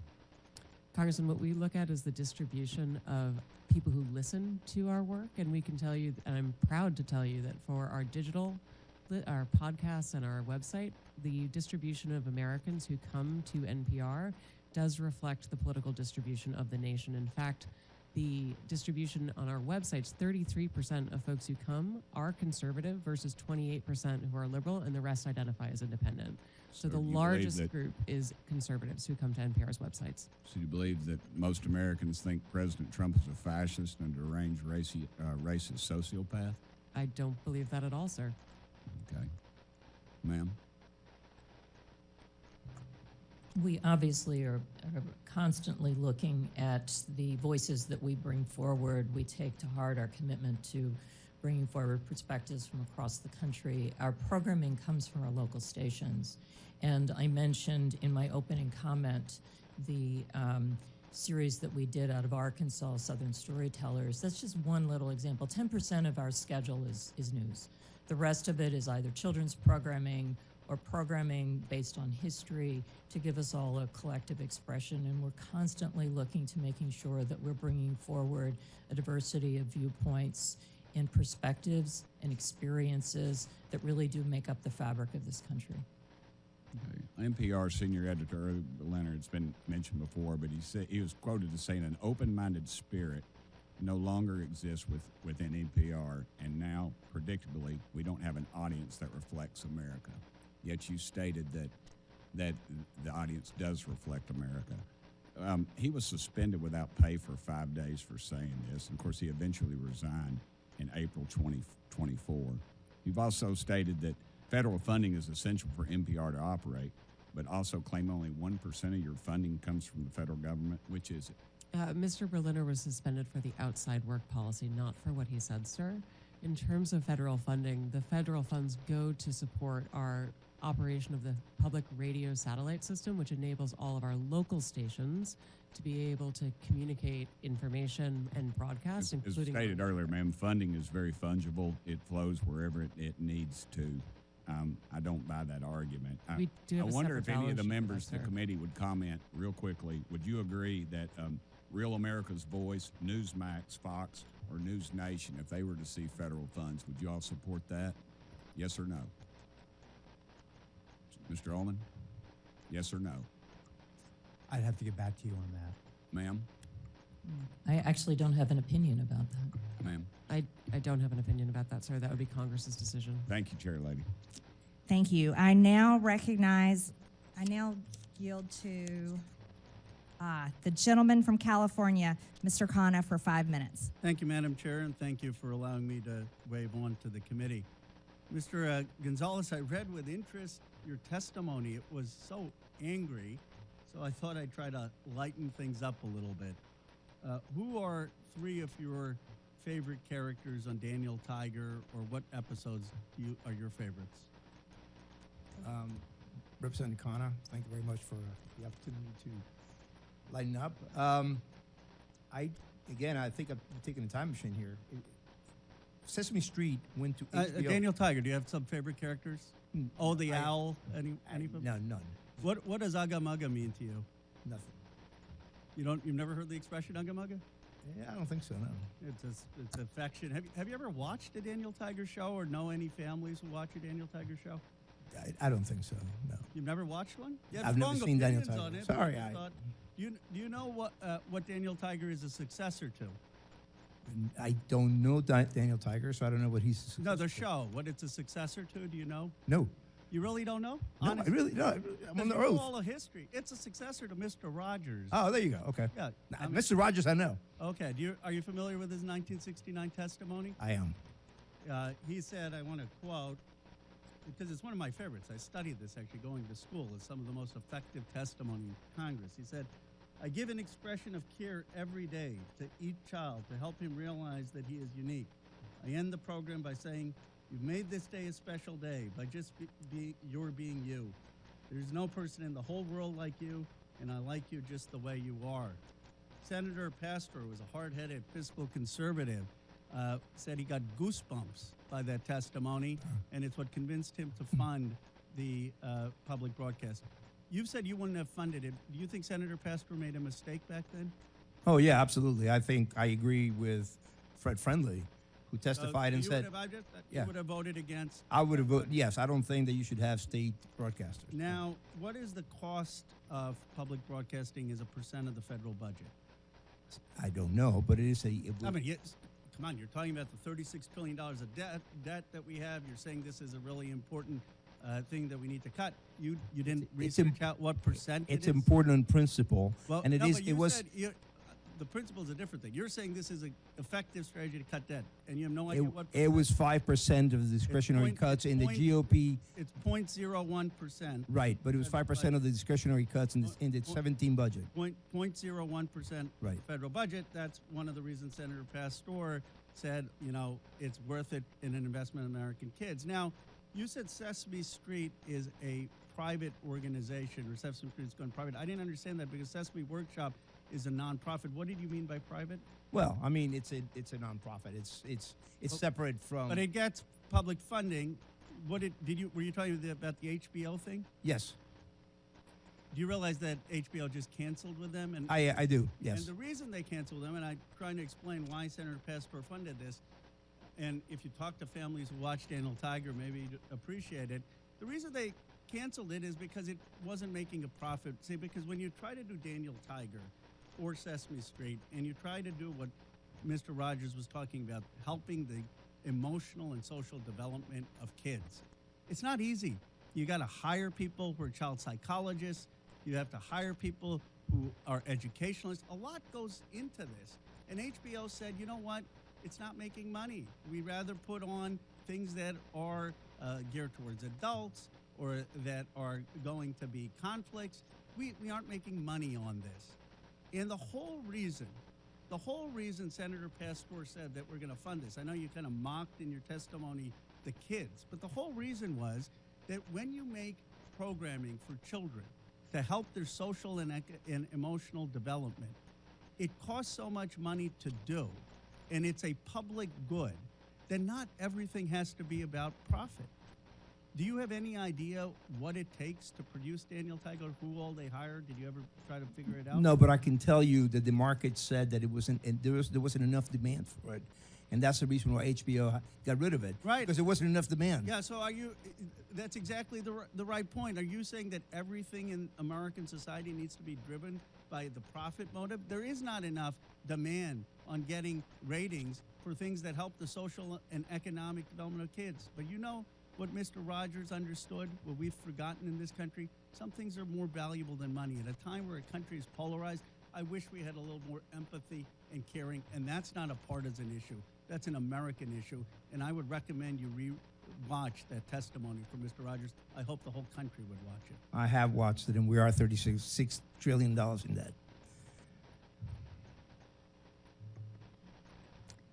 I now recognize the gentleman from Missouri, Mr. Burleson, for 5 minutes. Thank you, Madam Chair. I think that it's important to bring this conversation into the context that needs to be said, which is that we are $36 trillion in debt. As a nation, we're spending 20% of every dollar that comes in from taxpayers just to cover the interest. And guess what? American people, bad news, interest rates are going up. So that 20% is going to get worse and worse. We had Ray Dalio come in and tell Congress that we are entering potentially dark territory. There's a number of red flags. We're at the worst level of debt. We're at a worse level of debt than we were after we left the World War II, okay? We're at that level of debt, and we didn't just fight a war. We're facing potential wars and conflicts. We're at that level of debt, and we didn't just emerge from a recession or a depression. If that happens today, you'll see the dollar no longer be the world reserve currency, and we will be in serious trouble. And so that is the context that we're in. Look, if there was all the money in the world, it's fine to throw money around, but we don't have all the money in the world. And the question that we have at hand today is it appropriate to spend taxpayer dollars on things that may not be necessary anymore? And so my question, Mr. Gonzalez, at one point in time, there was state-sponsored speech directly. It was the form of town criers, correct? So government used to fund people to go out in the street and deliver the news of the day vocally at street corners, correct? Okay, why don't we do that today? Well, I think it's because we have better ways of delivering the news. I think you get my point. Like today, at one point in time, there was very limited access to news, and there was an appropriate time where potentially we needed to have state-sponsored news. But is that the way? Do we need that today? No, we do not. And may I quote Thomas Jefferson on this very point, since you bring this up? He said, "To compel a man to furnish contributions of money for the propagation of opinions which he disbelieves and abhors is sinful and tyrannical." This is what I base my opposition to public funding for media. Yeah, and that's why I think that given this context, like, let's be real. It was said that we're attacking free speech. This is state-sponsored speech, and the very reason why we have these witnesses before us today isn't because they're totally being funded or completely being funded. We're not bringing in Disney Channel in here, right? We're not bringing in the National Geographic, right, for their content.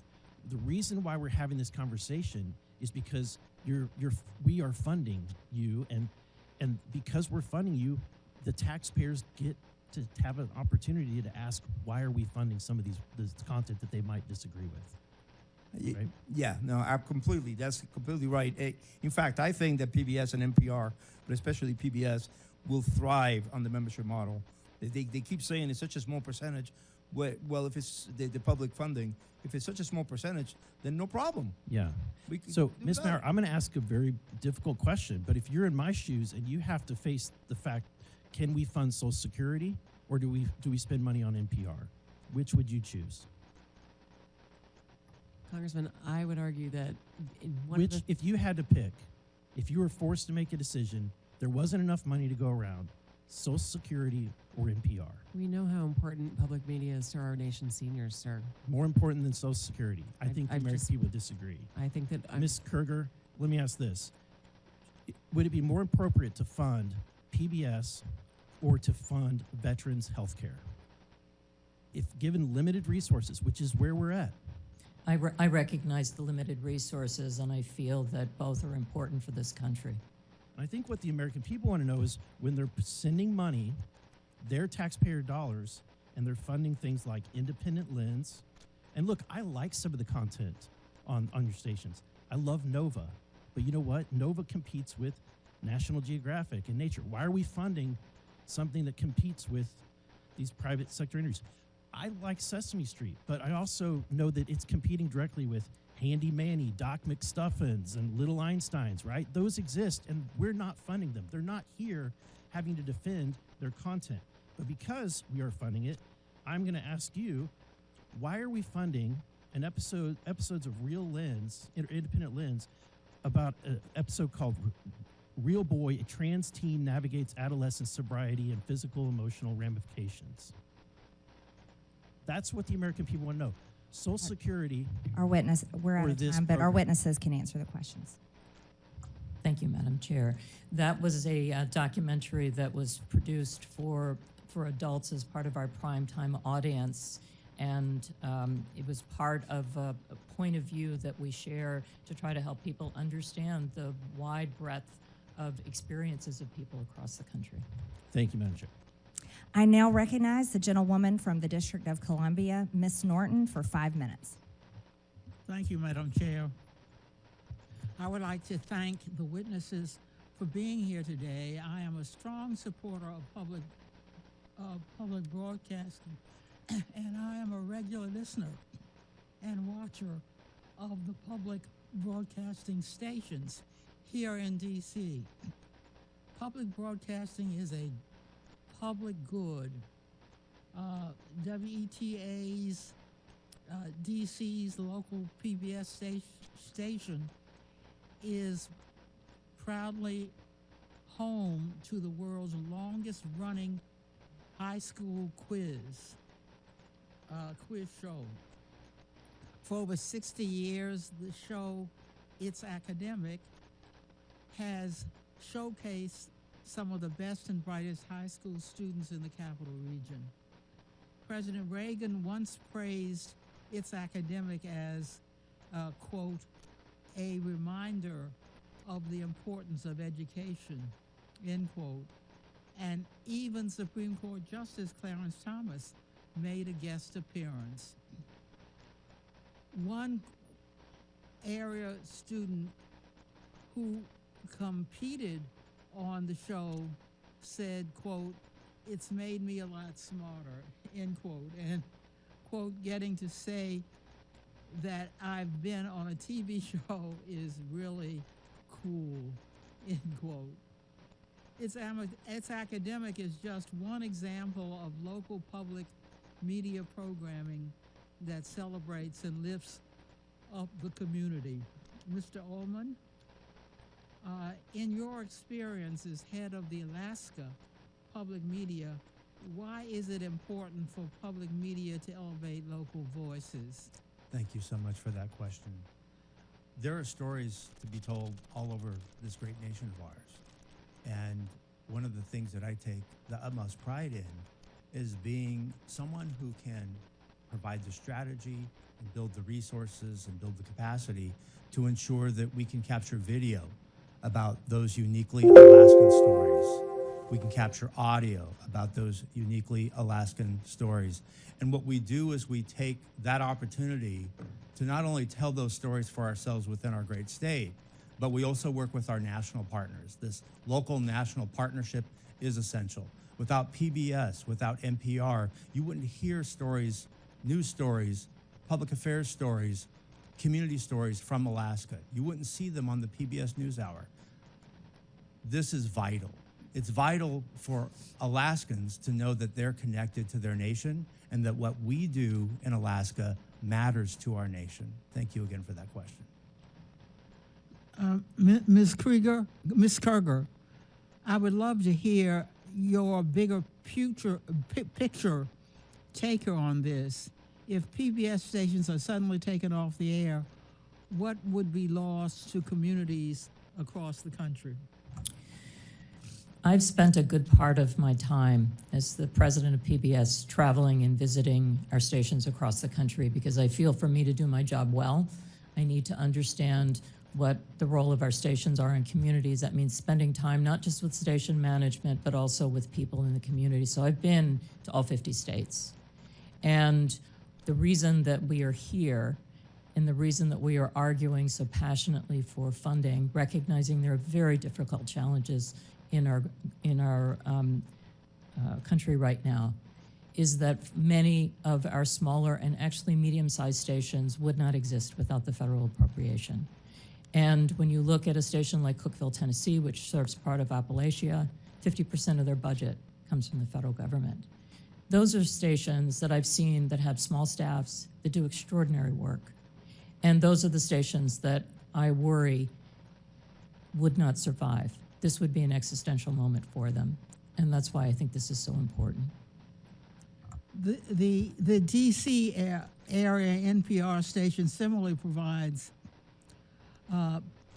acclaimed programming, including up-to-the-minute news and local shows exploring the DC cultural scene and sharing stories from all over the city, including historically marginalized areas.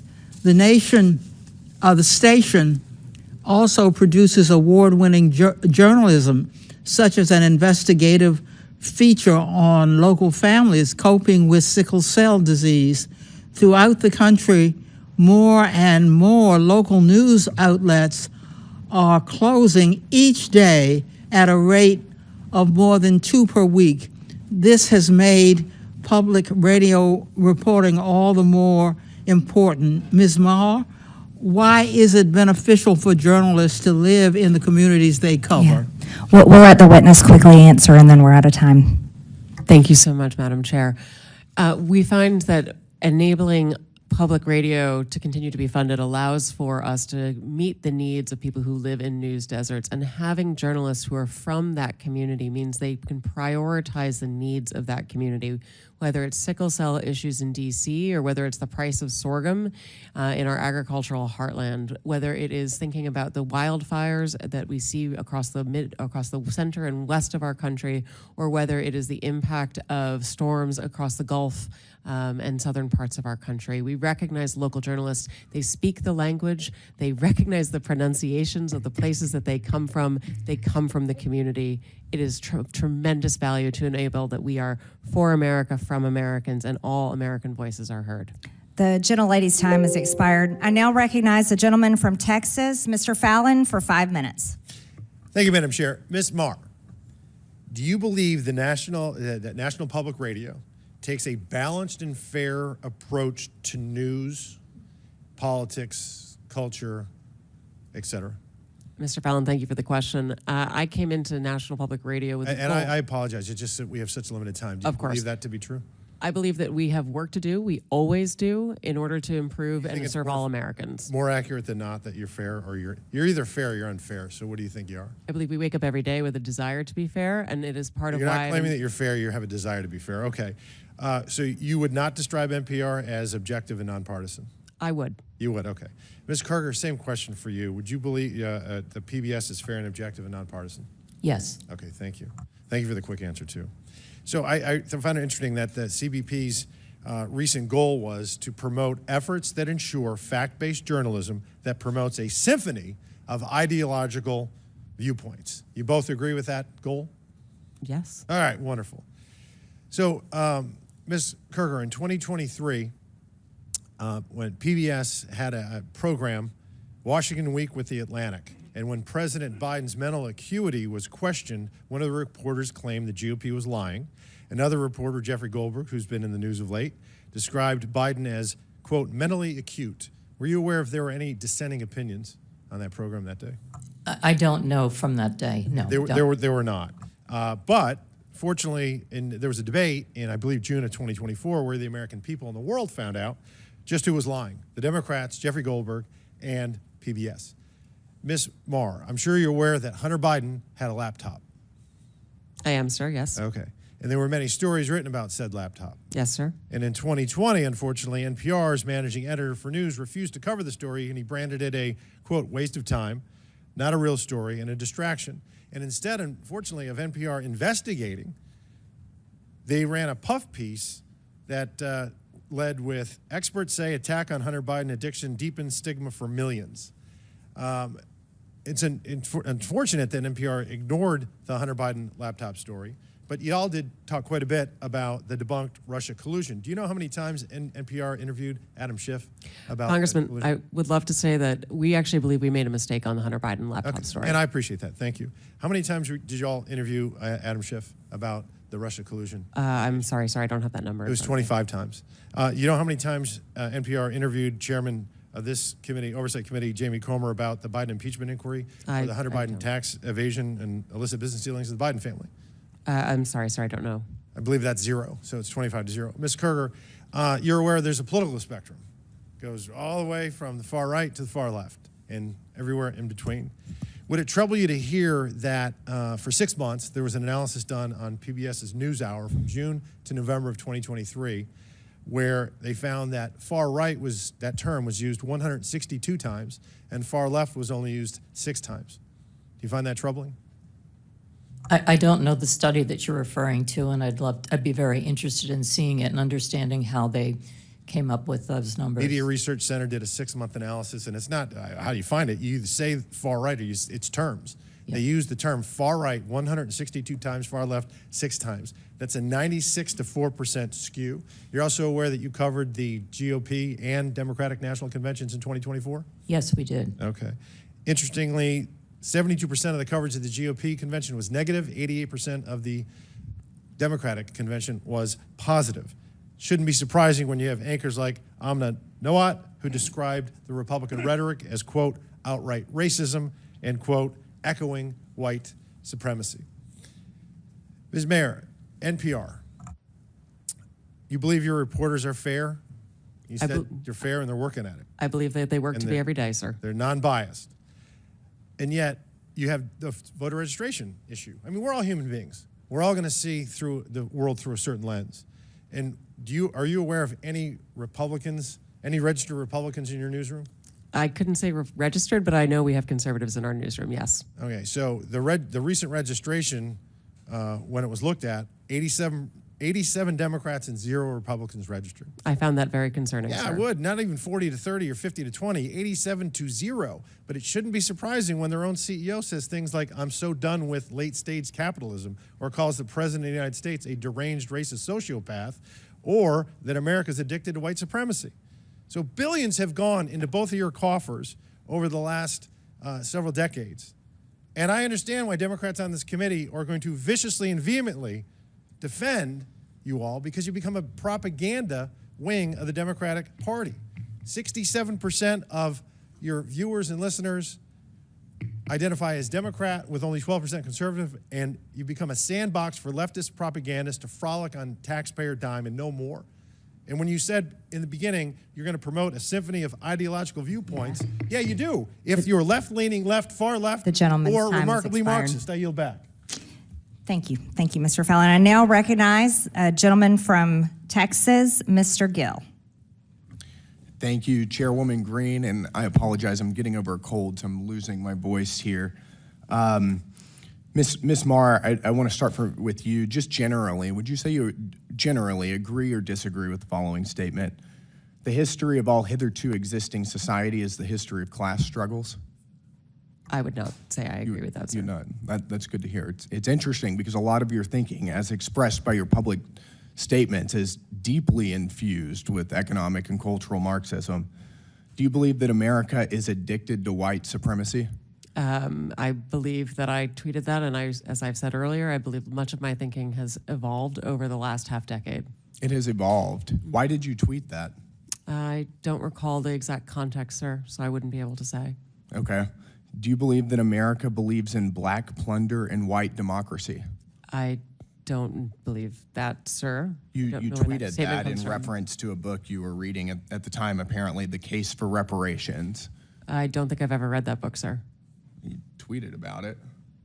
You said you took a day off to fully read The Case for Reparations. You put that on Twitter in January of 2020. Apologies, I don't recall that I did. Okay. I'd no doubt that your tweet there is correct, but I don't recall that. Okay. Do you believe that white people inherently feel superior to other races? I do not. You don't? You tweeted something to that effect. You said, I grew up feeling superior. How white of me. Why did you tweet that? I think I was probably reflecting on what it was to grow up in an environment where I had lots of advantages. It sounds like you're saying that white people feel superior. I don't believe that anybody feels that way, sir. I was just reflecting on my own experiences. Do you think that white people should pay reparations? I have never said that, sir. Yes, you did. You said it in January of 2020. You tweeted, yes, the North, yes, all of us, yes, America, Yes, our original collective sin and unpaid debt. Yes, reparations. Yes, on this day. I don't believe that was a reference to fiscal reparations, sir. What kind of reparations was it a reference to? I think it was just a reference to the idea that we all owe much to the people who came before us. That's a bizarre way to frame what you tweeted. Okay, how much reparations have you personally paid? Sir, I don't believe that I've ever paid reparations. Okay, it's just for everybody else. I'm not asking anyone Seems to to pay be what you're reparations, sir. suggesting. Do you believe that looting is morally wrong? I believe that looting is illegal, and I refer to it as counterproductive. I think it should be prosecuted. Do you believe it's morally wrong, though? Of course. Of course. Then why did you refer to it as counterproductive? It's a very different way to describe it. It is both morally wrong and counterproductive, as well as being You illegal. tweeted, "It's hard to be mad about protests," in reference to the BLM protests, not prioritizing the private property of a system of oppression. You didn't condemn the looting. You said that it was counterproductive. NPR also promoted a book called In Defense of Looting. Do you think that that's an appropriate use of taxpayer dollars? I'm unfamiliar with that book, sir, and I don't believe that was at my time You at tweeted NPR. that you read that book, but I don't believe that I did read that book, sir. do you think that a few years ago, NPR educated America about, quote, the whole community of genderqueer dinosaur enthusiasts? Do you think that that's an appropriate use of tax dollars? I was not at NPR at the time, sir. That's not the question, though. Do you think that that's an appropriate use of our tax dollars? I think our tax dollars that we use are to be able to provide a wide range of I'll take that as a yes. You do believe that that's appropriate. Your health advisor at NPR also stated in an interview that, quote, fear of fatness is more harmful than actual fat. Would you like to explain how fear of fatness is more harmful than actual fat? That's an editorial at NPR. I am not familiar with the editorial, and I don't believe that was published during my time here. It's called Diet Culture is Everywhere. Here's how to fight it. Do you think that that's an appropriate use of taxpayer dollars? I think any reporting on health is an appropriate use of taxpayer dollars, yes. And you think that editorializing that fat is not unhealthy is appropriate? I don't know what that article is, sir, and I'm not familiar with it, so I couldn't say. This is fake news. Do you think that basic accommodations like doorways or seat belts represent, quote, latent fat phobia? I don't have an opinion. It's also from NPR. Do you think civility is racist? No, sir. No. Your outlet ran an article entitled, quote, when civility is used as a cudgel against people of color. That was on All Things Considered. Would you like to explain? I'm not on the editorial side, sir. I'm not familiar with that story. You talk about how NPR is news. This is editorialization, and I'll read it. For many people of color in the United States, civility isn't so much social lubricant as it is a vehicle for containing them, preventing social mobility, and preserving the status quo. This is garbage. I'll spend all of my time doing everything I can to ensure you guys never get another dollar of taxpayer funding. This is complete garbage. Thank you, Madam Chair. Thank you, Mr. Gill. I now recognize the gentleman from Georgia, Mr. Jack, for 5 minutes. Well, thank you very much, Madam Chair. I'd like to just start and build off of something Mr. Fallon noted. And Ms. Mayor, I think you noted, and just to confirm within your statement to him, that NPR failed to accurately report the circumstances around and content within Hunter Biden's laptop story. Is that fair to categorize your statement?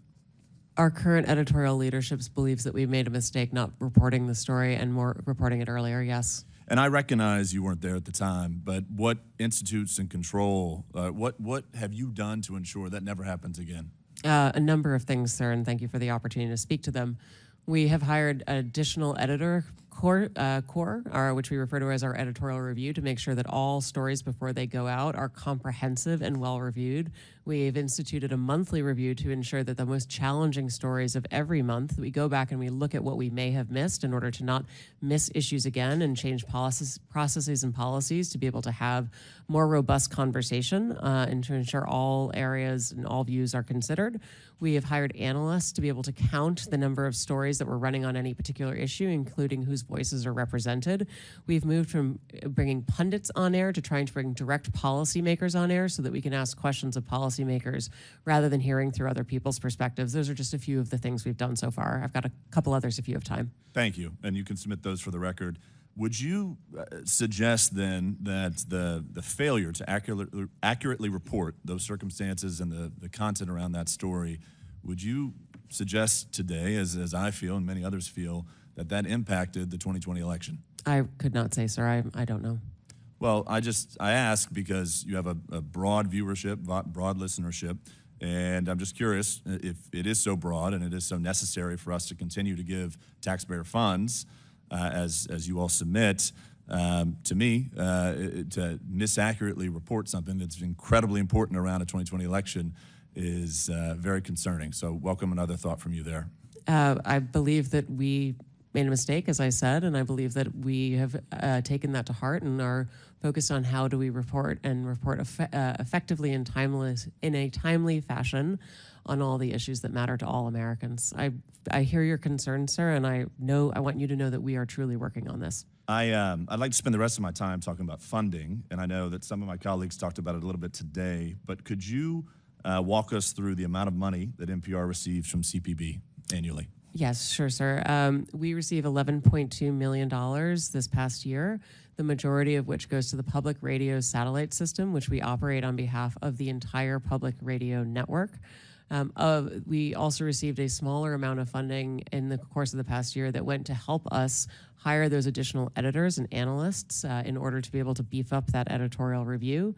We received funding to support the coverage of the recent election in order to make sure that we had our journalists all across the country and were able to speak to Americans of all different political backgrounds. And what percentage of your budget share comes from the federal government? Depending on how you count it, sir, it's less than 5%. And to help me understand too, the CPB, as I understand it, Congress has appropriated $500 million to CPB. It flows out, and I think smaller radio stations go and apply for grants for it. Do you receive payment from smaller radio stations through licensing agreements and things of that nature? We do, and the fees for that are designed around the amount of funding that they get from private member donations. So the fees are not designed around federal funding. They're designed around what sort of direct private support and donations they receive from members and listeners. Well, I noted Mr. Jordan today suggested that you all are fundraising off this hearing today, and a question that I have then, if you receive less than 5%, and over today you've said that private funding helps support the mission and the work of NPR, could NPR survive without the 5% that we give NPR annually? My belief is that the funding is essential to the public radio system, and that is the 246 member stations, but the 1,300 stations across the nation, so that we're able, as a network, to serve all Americans with 100% coverage.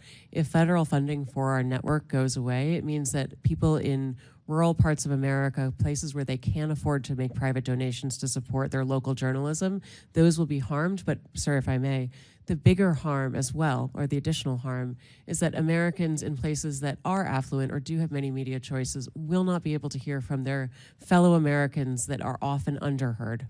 Bottom line, if the 5% went away, would NPR still exist? Well, it would be incredibly damaging to the national public radio system. I yield back. Just want to submit to the record. Turn your microphone on. Madam Chair, I'd just like to submit to the record this You asked flash unanimous drive. consent. I ask unanimous consent to submit to the record this flash drive containing 6 feet worth of documents documenting NPR and PBS's political bias. Without objection, so ordered. Thank you. In closing, I want to thank our witnesses once again for their testimony today. I now yield to the Ranking Member Lynch for his closing remarks.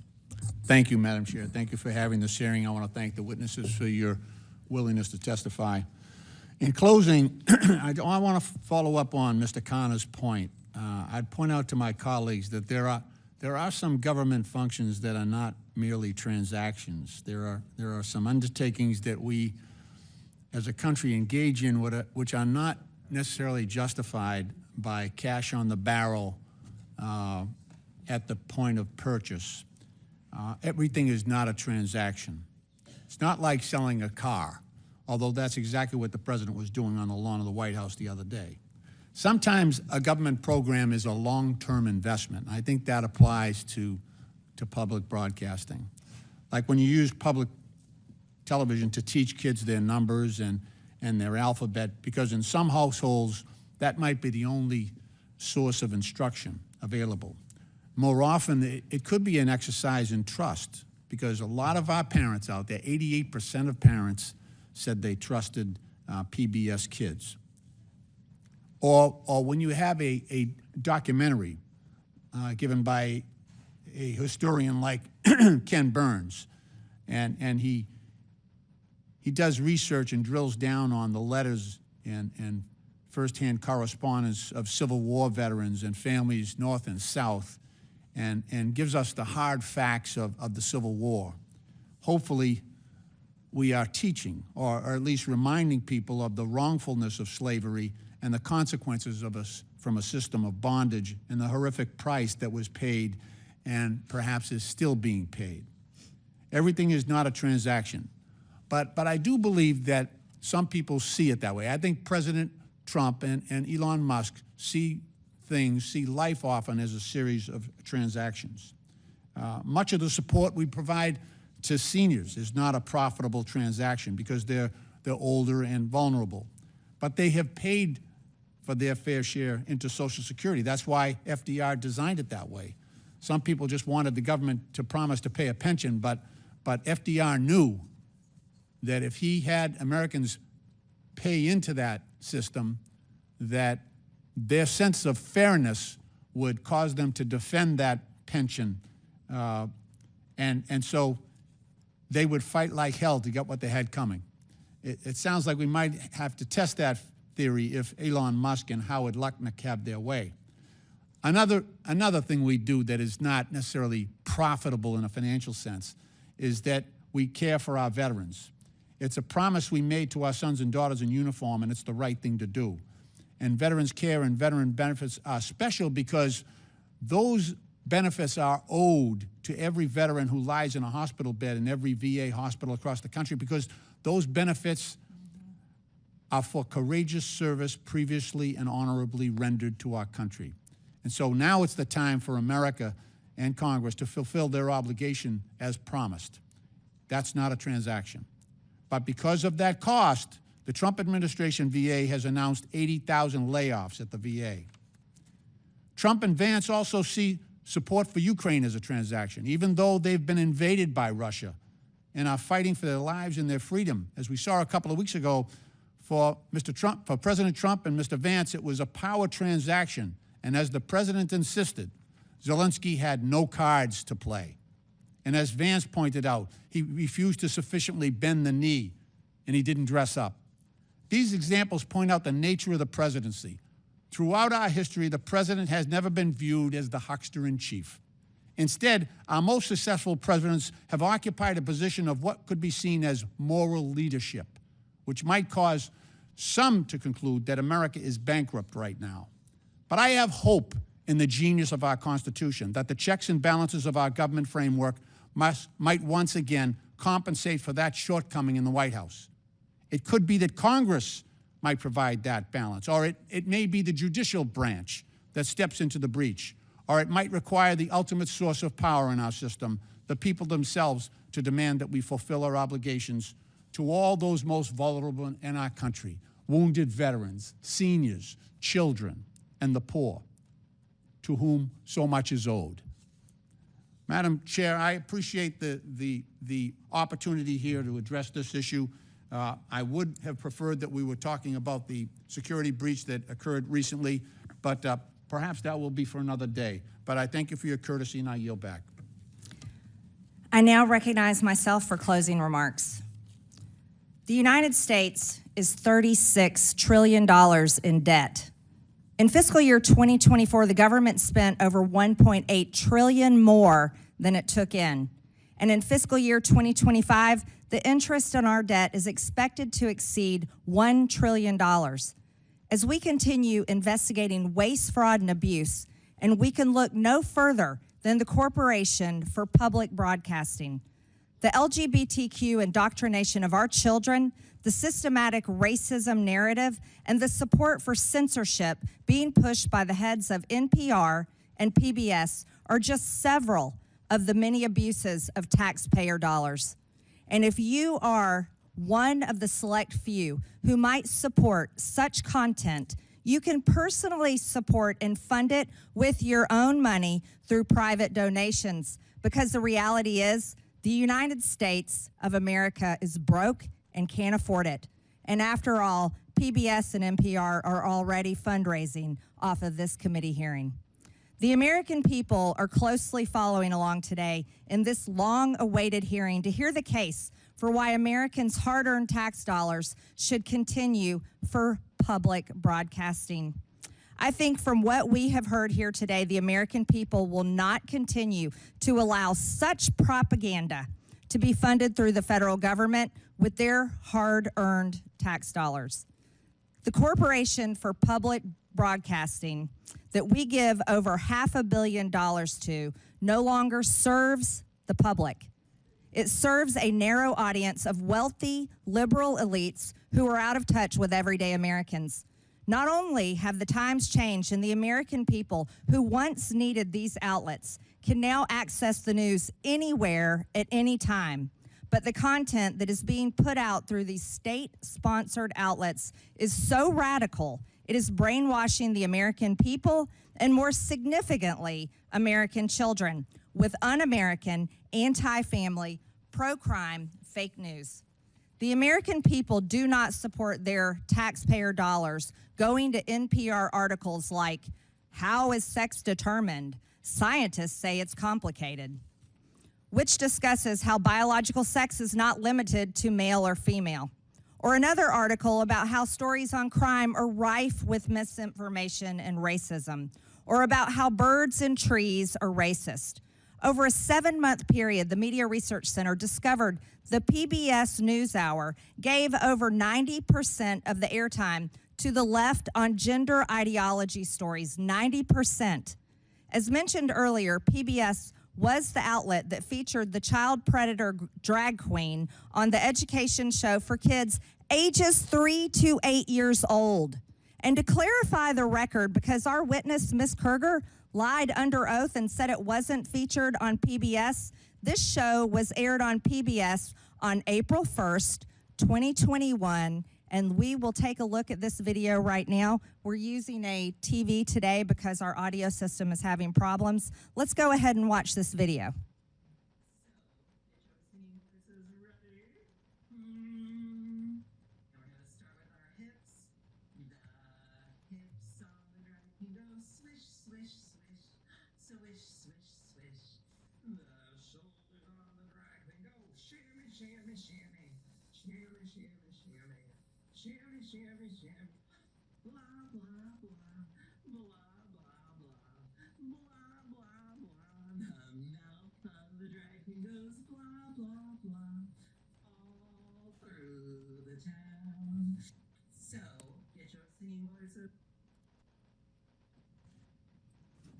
The hips go swish, swish, swish. The shoulders go shimmy, shimmy, shimmy. That's repulsive. That's not what children ages 3 to 8 should ever be watching. A grown biological man posing as a woman. And by the way, Ms. Kerger, that was aired on April 1st, 2021. And then something happened. It wasn't an accident. And it wasn't just for a brief time that it was up. It was aired April 1st, and then somehow it expired May 24th. Later on, it was taken down. I wonder why. Wonder why that was taken down. Another egregious example includes back in 2010, PBS's Travis Smiley stated that Christians blow up people every single day. Haven't seen that ever happen in my life. And today, if you look on NPR's website, there is still zero mention of any negative coverage of any Democrat today. And trust us, there are more than plenty of examples to pull from. How about a member from this committee making fun of the governor of Texas for having a disability and living his life in a wheelchair? Ms. Marr. From headlines to podcasts to documentaries to children's programming, NPR and PBS have all but abandoned their promise to deliver unbiased, nonpartisan, and fact-based reporting. The American people have woken up to this nonsense and blatant disregard for truth, and truth matters. And they will not put up with it any longer. Contrary to the beliefs of the head of NPR, Ms. Marr, truth is not subjective. It's actually very important. And there are not multiple truths. There's just one. For a civilization to exist, objective truth must exist. It must be embraced. It must be protected. It is not a distraction, and despite many attempts to whitewash it, truth will prevail. The Corporation for Public Broadcasting is using taxpayer dollars to actively suppress the truth, suppress diverse viewpoints, and produce some of the most outlandish, ludicrous content. After listening to what we've heard today, we will be calling for the complete and total defund and dismantling of the Corporation for Public Broadcasting. Here's how it works in America every single day, private businesses operate on their own without government funding. We believe that you all can hate us on your own dime. With that and without objection, all members have 5 legislative days within which to submit materials and additional written questions for witnesses, which will be forwarded to the witnesses. If there is no further business without objection, the subcommittee stands adjourned.